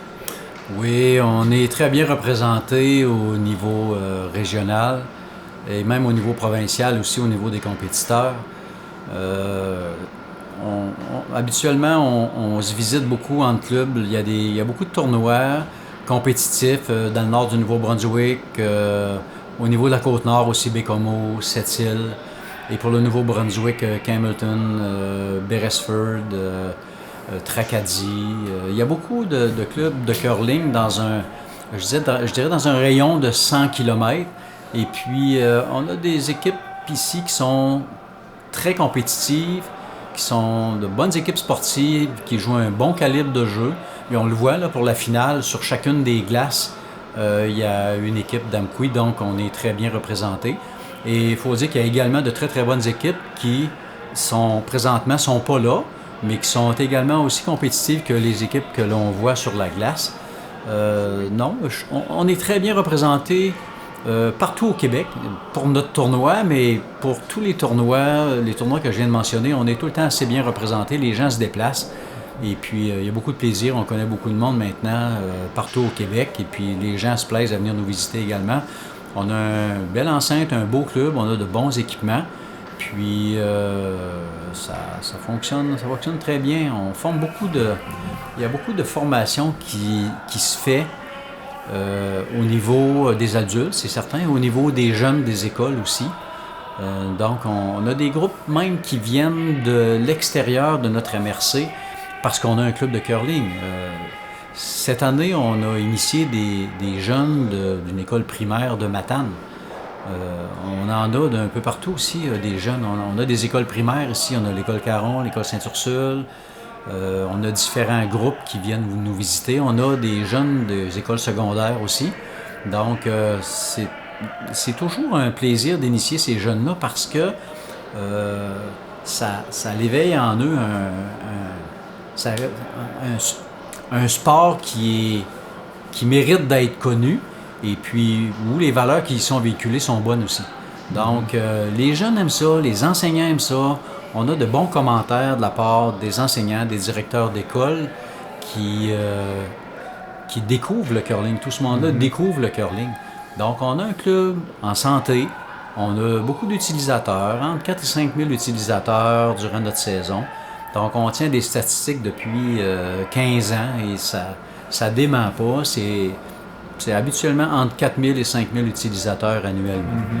Donc, pour les gens qui nous écoutent qui seraient intéressés peut-être de découvrir le curling un peu plus, c'est quoi les meilleurs moments de l'année pour aller profiter de vos installations? Ben, il suffit il y a 2 possibilités. Il y a une possibilité d'appeler et de réserver. De réserver, si vous voulez, un soir de fin de semaine, là, un samedi. Il y a des ligues durant la semaine, mais un samedi ou un dimanche, en avant-midi ou en après-midi, il y a possibilité de contacter le club de curling, de contacter des gens comme Régis Cyr qu'on voit là, maintenant à la télé.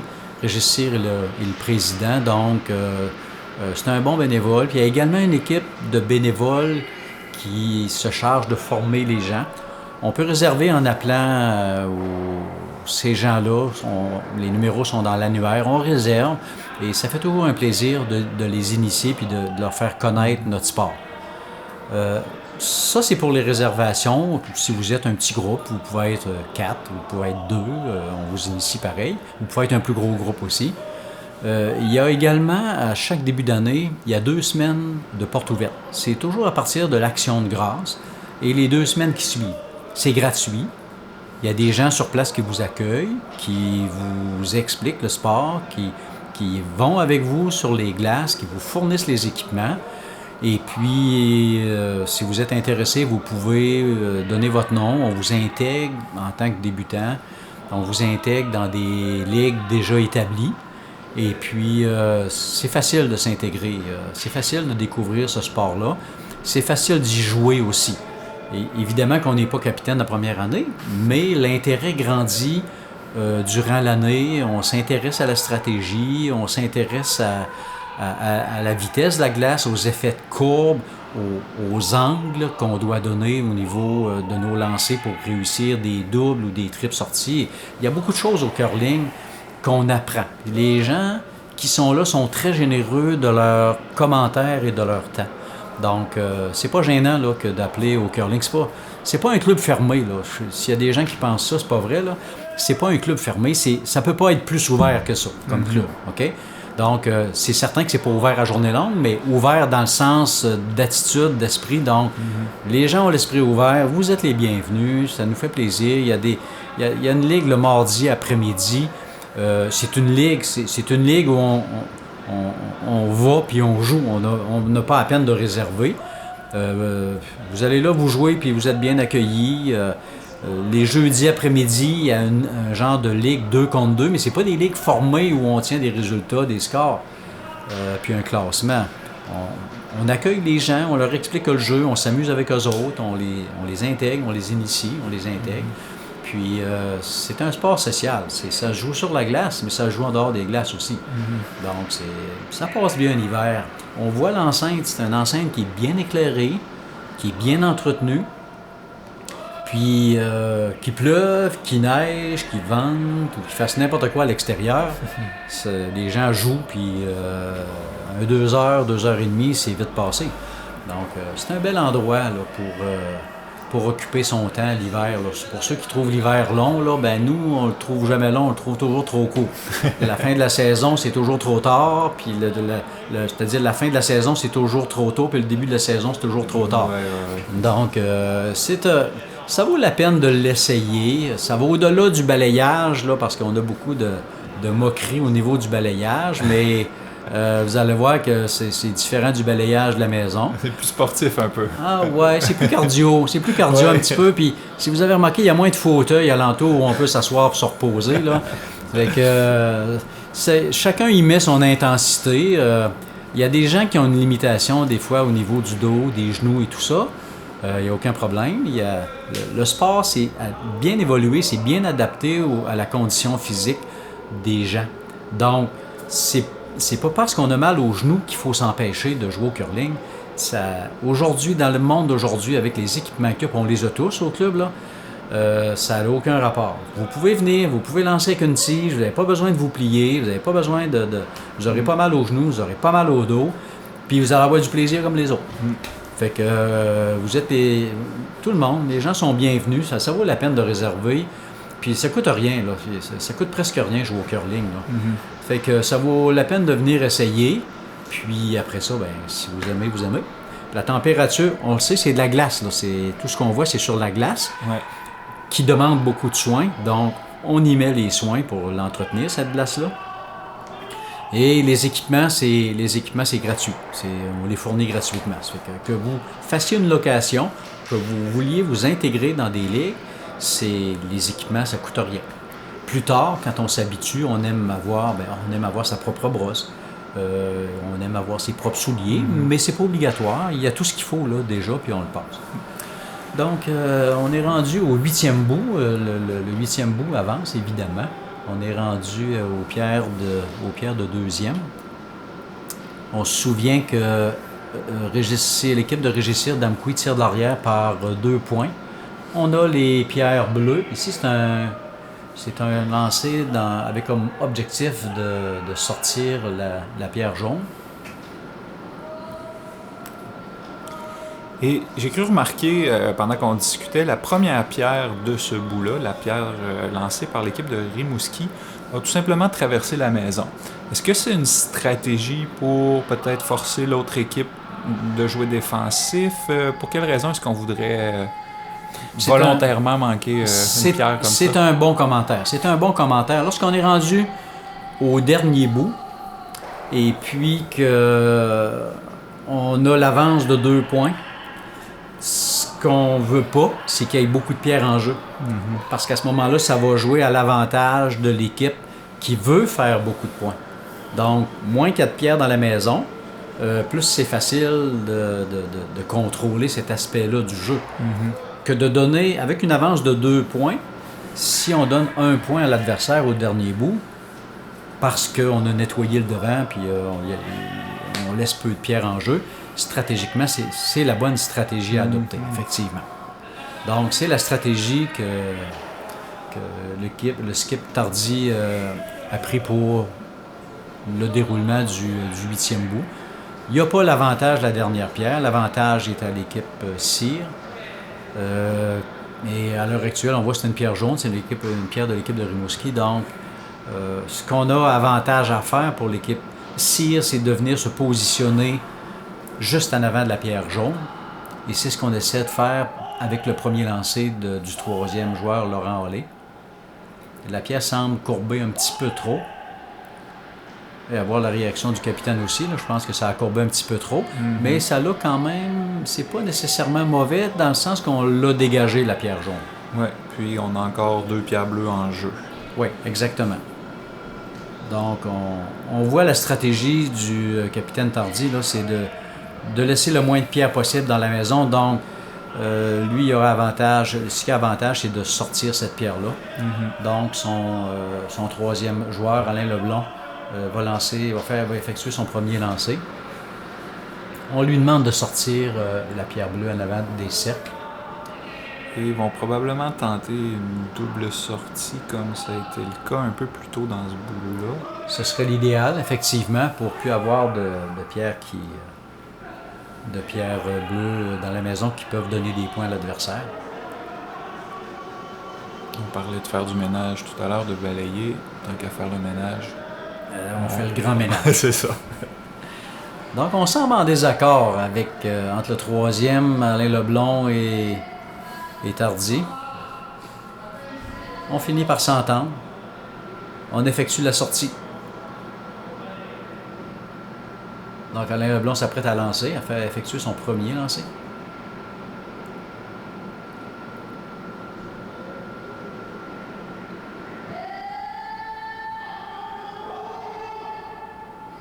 Donc, ça semble bon. Ça semble courber beaucoup. Le lancer est bien effectué. On a réussi à en sortir une. On est en marque 1 et 2 pour Rimouski à l'heure actuelle. On est rendu au lancer du 3e joueur. Donc, à l'heure actuelle, Rimouski est vraiment en bonne position pour remporter ce bout.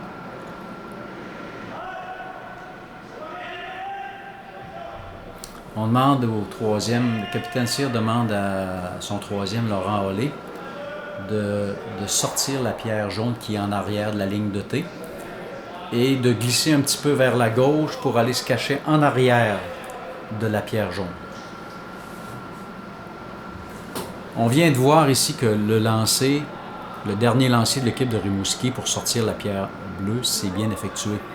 Mais c'était pas vraiment du désir de Georges Tardy que la pierre qu'il vient de lancer reste là. Il aurait aimé, j'imagine, protéger l'autre pierre en jeu. Tout simplement que son lancer sorte, puis pour laisser le moins de possibilités à l'équipe d'Amkoui. La sortie de la pierre jaune est réussie. On aurait peut-être souhaité qu'elle roule un peu plus vers l'intérieur. Pour pouvoir aller se cacher. Mais on demeure sur place. On est en position de marquer. On peut toujours penser qu'il peut y avoir une erreur de l'équipe adverse. Mais il ne faut pas compter là-dessus. On est rendu à une finale de la classe A, donc les erreurs peuvent survenir. Sauf qu'il ne faut pas miser là-dessus pour gagner notre partie ou faire des points. Il faut réussir ses propres pierres.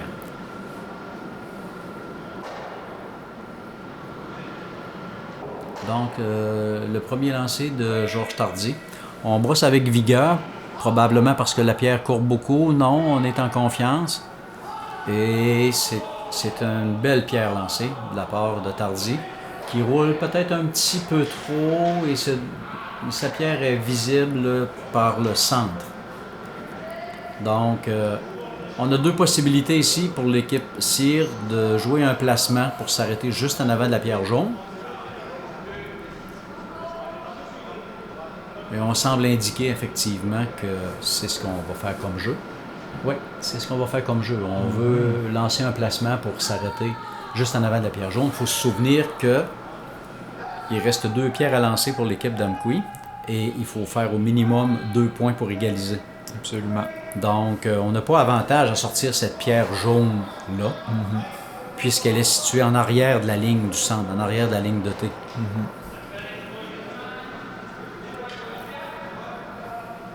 Alors, Olé nous indique qu'on pourrait comme frapper la pierre puis se déplacer vers la droite pour se cacher en arrière de la jaune. Mais c'est une possibilité.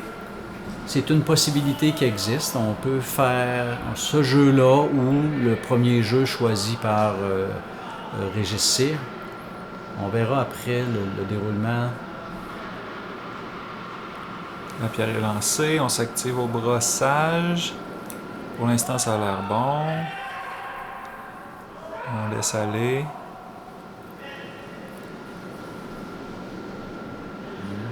Oh, c'est un lancer parfait. C'est vraiment un bon lancer. On recule à peine la pierre jaune et à l'heure actuelle, c'est un point jaune. Un point bleu. Pardon, Bleu, oui. Un point bleu. La pierre bleue est plus près du centre. Donc, c'est la dernière pierre de Georges Tardy en ce 8e bout. Il veut effectuer à peu près le même lancer que vient de faire Régis Cyr. On veut s'appuyer sur la pierre de l'équipe d'Amqui.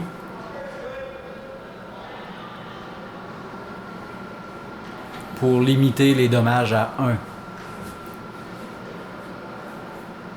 Rimouski mène par 2 points. On est au 8e bout. Régis Cyr a le marteau, le lancer de la dernière pierre.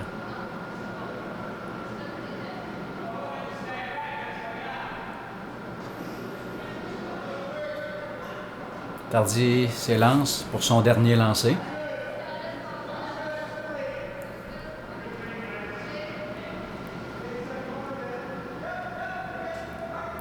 Les balayeurs sont confiants de la réussite. L'angle semble bon. Elle semble un petit peu rapide cependant. Elle va frapper la pierre bleue, mais se déplacer un peu vers la gauche. Donc, Régis Cyr est en bonne position pour marquer 2 points ici. On enlève la pierre jaune qui est sur le centre et on marquera le premier et le deuxième point. Donc, Amqui ici a la possibilité de créer l'égalité. Qu'est-ce qui adviendra en cas d'égalité après les 8 bouts réglementaires? En cas d'égalité, on joue un bout supplémentaire.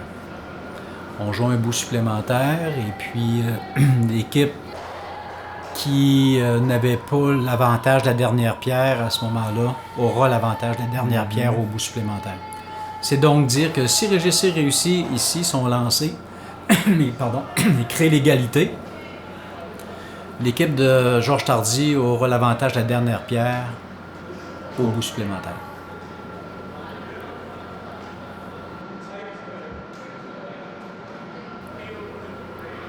Donc, on effectue un lancer un peu plus rapide pour nous permettre là, d'enlever du centre la pierre adversaire. Ça semble bon. La pierre courbe légèrement. La vitesse est bonne. On effectue la sortie. On demeure sur place et on fait 2 points. Donc, la partie est nulle après 8 bouts La partie est nulle. 4-4, on s'en va en supplémentaire. Et c'est Amkoui qui lancera la première pierre dans ce 9e bout. Voilà. Ici, ce sera la stratégie à adopter pour l'équipe de Régis Cyr, c'est de voler. Et effectivement, on n'a pas le choix. Ça va être le dernier bout. Et puis, on n'a pas l'avantage du dernier lancé. Donc, on va jouer des pierres en avant de la maison pour créer des obstacles et puis pour être capable de les contourner par la suite, pour être capable de faire un point. Donc, l'équipe qui va se sauver avec un point se sauve avec la victoire. C'est un match serré. On a vu un match relativement défensif dans les 4 premiers bouts, 5 premiers bouts. Mais on voit que ça s'est activé beaucoup. Il y a plus de pierres en jeu, il y a plus de pierres de finesse qui sont jouées. C'est ce qui rend le curling intéressant. Les pierres de finesse, les pierres d'habileté qu'on a à jouer en équipe, c'est-à-dire le joueur qui lance accompagné des brosseurs et avec la complicité du capitaine ou du troisième qui dirige le jeu dans la maison. C'est un sport d'équipe, c'est pas uniquement un joueur qui lance une pierre, c'est un sport à 4, avec un échange, avec une bonne communication pour l'appel du brossage, avec plein d'informations sur la vitesse, sur la courbe. Les joueurs se parlent régulièrement sur la glace pour se donner de l'information, ce qui rend la tâche un petit peu plus facile souvent pour le capitaine et ça augmente aussi le taux de réussite. Donc, c'est parti pour le 9e bout. Oui, c'est parti pour la supplémentaire, un lancer de Lynn Cummings. On lui a demandé de placer une pierre sur la ligne du centre en avant de la maison. On semble être en bonne position pour commencer le bout. Et si la pierre est à l'intérieur de la maison, comme elle l'est, donc la stratégie pour l'équipe de Georges Tardy, c'est de garder le devant de la maison complètement ouvert. Et encore une fois, pour nous permettre, là, avec l'avantage du dernier lancé, d'avoir un bel espace, quelque chose qui est tout ouvert en avant de la maison, les cercles complètement dégagés pour faire un placement, pour marquer pour le dernier lancé, pour gagner la partie. Oui, parce qu'il suffira d'un seul point ici pour partir avec la Coupe des Jardins. Oui. Donc, ce qu'on a décidé, ça semble un peu... Est-ce qu'on a manqué notre lancer ou s'il y a une stratégie derrière ce qu'on vient de voir? Je vois pas la stratégie beaucoup, puisque c'est une pierre qui était à travers la maison, alors qu'on aurait pu tout simplement enlever cette pierre-là. C'est une pierre qui risque de marquer celle d'Amkoui. Et dans la maison, on place une autre pierre en position de la protéger, et puis automatiquement, on est en position de voler. Non, je pense pas que ce soit volontaire ce que le skip Tardy ait demandé. Probablement une erreur d'interprétation de la part de son joueur ou tout simplement un manque là, évident au niveau de la vitesse du lancer. Parce qu'à l'heure actuelle, Georges Tardy, l'équipe de Rimouski, ne se trouve pas dans une bonne position parce qu'on est obligé de dégager. Oui. On voulait dégager sur le premier lancer, on n'a pas pu le faire, donc on n'a pas juste une pierre ouverte à dégager, on en a 2 maintenant. Oui. Ça multiplie les chances d'erreur. Exactement. Donc, on se fait rabrosser. On va voir si cette fois, on va réussir la sortie. Ouais, la pierre semble manquer de vélocité. On a brossé tout le long. On effectue le travail. Le travail est accompli par Hubert Castonguay sur son 2e lancé. Et là, il reste une pierre qui peut servir de garde pour Amkoui en haut de la maison. Est-ce qu'on va vouloir peut-être en profiter et aller se cacher derrière ou si on va jouer à sortir? C'est un peu prématuré dans le bout de vouloir là, aller se cacher, de contourner cette pierre-là. Okay. Parce que, advenant la possibilité qu'on la contourne, l'équipe de Georges Tardy enlèverait le garde à l'avant. Donc, à ce moment-là, ça l'obligerait l'équipe de Régis Cyr d'aller placer sa pierre toujours au bon endroit jusqu'à la fin du bout pour être capable de protéger sa pierre. Ouais. Donc, c'est pas la stratégie idéale. Je crois que la bonne stratégie, on a demandé la bonne pierre ici. On a un garde en avant de la maison, on est allé en placer un deuxième, mais décalé. OK. Pour rendre la double sortie plus difficile.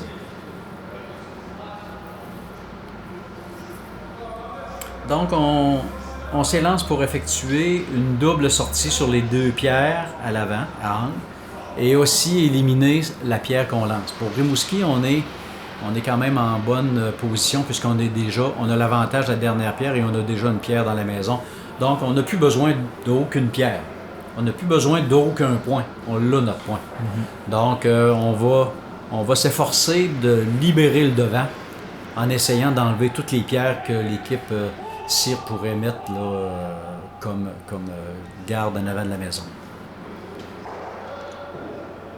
Pour l'équipe de Régis Cyr, la stratégie est encore celle-là, c'est de placer des pierres, de mettre en avant de la maison des pierres, des obstacles qui pourraient devenir comme compromettants, si vous voulez, ou vraiment difficiles à gérer par l'équipe de Rimouski. Donc, on voit que les brosseurs de l'équipe Cyr, Harley et Cummings, mettent beaucoup d'énergie au brossage. On sait que pour amener une pierre, pour faire glisser une pierre, ça demande une pierre qui manquait, celle-là, beaucoup d'énergie. Donc, on a brossé, mais c'était pas suffisant. La pierre a manqué de force. On ne veut pas lancer une pierre de façon trop forte. C'est ça. Donc, on est mieux de la lancer un petit peu moins fort et puis on compense par le brossage. Mais on comprend qu'il y a une certaine limite. Là. Les brosseurs peuvent amener une pierre 5 à 6 pieds plus loin. Quand même. On parle de gens de notre calibre, là, de calibre d'amateur. Lorsqu'on parle de gens entraînés et puis on les voit à la télévision là, qui gagnent leur vie avec ça, c'est des gens qui s'entraînent en gymnase, c'est des athlètes. Donc, eux peuvent amener une pierre, la faire aller plus loin, une dizaine de pieds plus loin. Mais déjà, 5 à 6 pieds, ça demande une bonne dose d'énergie pour bosser. Et ça peut faire toute la différence. Oui, on vient de voir un beau coup l'équipe de Rimouski. On a complètement libéré le devant, donc ça va être très difficile pour l'équipe de Cyr de voler. On a besoin de voler ici là, le point pour gagner le bout. Peut-être que cette pierre-là manquée qui aurait dû faire office de garde et va coûter la partie à l'équipe de Damqui. C'est effectivement un changement important là, dans l'issue là, de ce bout-là.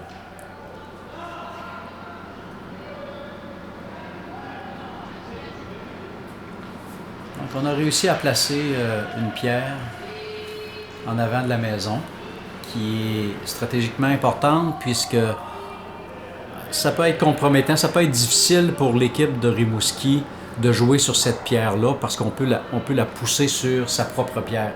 Donc, on décide pour Georges Tardy de laisser le devant libre et de se diriger à l'opposé, dans le cercle de 12 pieds, à l'opposé complètement, c'est-à-dire sur la droite.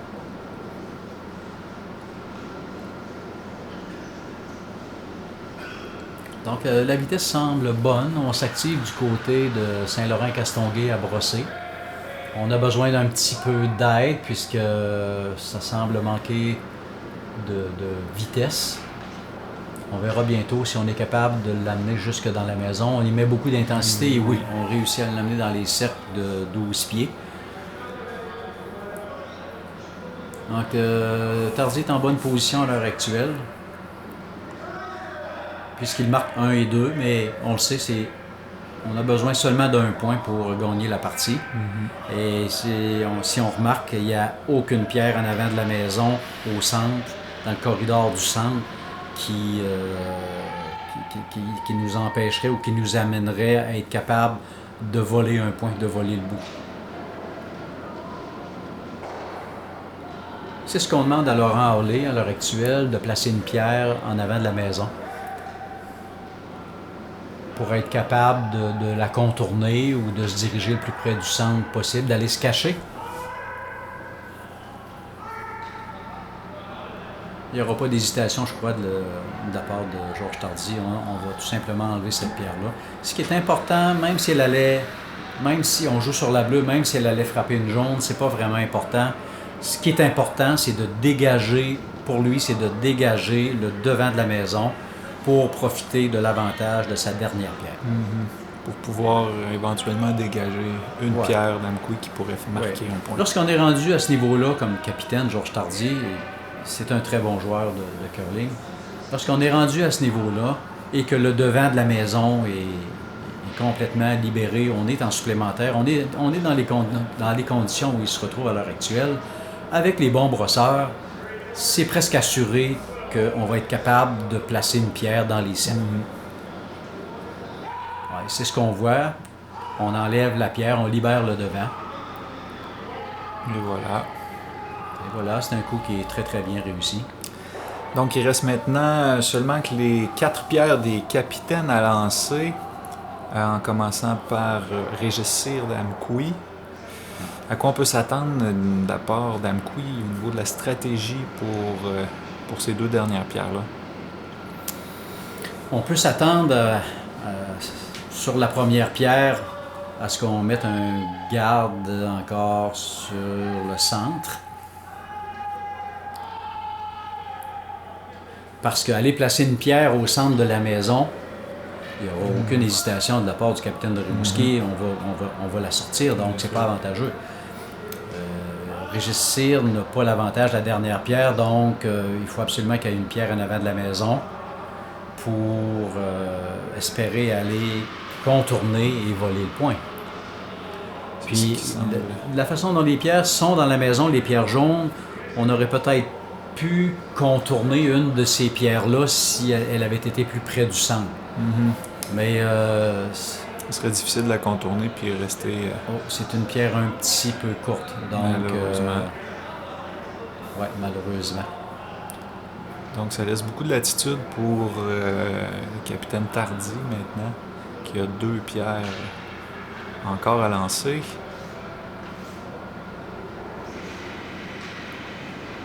On semble confiant du côté de Bernard Saint-Laurent. On semble sentir la victoire de près. On est en très bonne position, effectivement, pour Rimouski. C'est un petit peu embêtant pour Georges Tardy de jouer cette pierre-là. On serait peut-être tenté de contourner les 2 pierres de gauche, la bleue et la jaune. Mais je croirais qu'on n'aurait pas avantage. Ce qu'on aurait avantage pour Georges Tardy, c'est de se positionner sur le centre, mais en avant de la ligne de T. Pourquoi? Ce serait pour tout simplement forcer Régis Cyr à venir soit se coller dessus ou à la sortir, à rouler à gauche, à se glisser vers la gauche ou vers la droite. Ou, étant donné que Georges Tardy, déjà, marque 2 points, il aurait pu adopter la stratégie de lancer sa pierre à travers les cercles, puis de laisser à Régis Cyr le soin de dire, va te positionner quelque part meilleur que mes 2 pierres. Ouais. Mais le bon jeu, c'est d'aller se placer dans le cercle bleu, exactement où on voit le balai d'aller le blanc. Dans le cercle bleu, mais en avant de la ligne centrale de la maison, en avant de la ligne de T. Pour faire en sorte que Régis Cyr ne puisse pas s'appuyer sur cette pierre-là, mais soit obligé de l'enlever. De l'enlever pour être capable de marquer le point ou de la reculer un petit peu pour forcer Tardy à faire un jeu là, plus difficile. C'est ce qui semble avoir été adopté comme stratégie. Ouais, sauf que la pierre de Tardy est beaucoup trop loin. Ça laisse l'opportunité à Régis Cyr d'aller s'appuyer sur cette pierre-là. Puis à ce moment-là, en réussissant ce jeu, en réussissant l'appui sur la pierre en arrière de la ligne de T, ça deviendrait extrêmement difficile pour Georges Tardy de marquer le point. Il pourrait toujours, parce qu'il y a l'avantage de la dernière pierre, puis le jeu se fait en arrière de la ligne de T. Mais ce serait une pression supplémentaire pour l'équipe de Georges Tardy. Ça va vraiment se jouer sur les 2 dernières pierres. Donc, à ce stade-ci, c'est un bon contrôle de ses émotions pour les 2 capitaines. pour les 2 derniers lancers. On doit voit y une avoir... fin de match intéressante, très intéressante. La stratégie est présente. Et ce qui est intéressant au curling, dépendant d'où les pierres sont placées, dépendant aussi du pointage, où on est rendu dans la partie, la stratégie varie, les capitaines changent leur stratégie. Donc on verra la réussite là, du lancer de Régis Cyr, qui habituellement est un bon joueur de placement.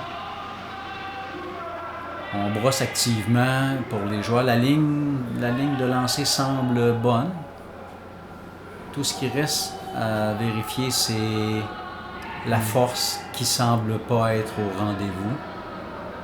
Non, la force semble bonne. Un peu trop à gauche. Sauf que la pierre jaune marque, donc le capitaine de Rimouski n'aura même pas. Tardy n'aura pas lancé sa dernière pierre et remporte ainsi le match. Par la marque de 1 point de différence. C'était une partie serrée, ça fut une belle partie. Effectivement, donc Rimouski, avec l'équipe du capitaine Georges Tardy, repart avec la victoire de cette Coupe Desjardins dans la classe A par la marque de 5-4.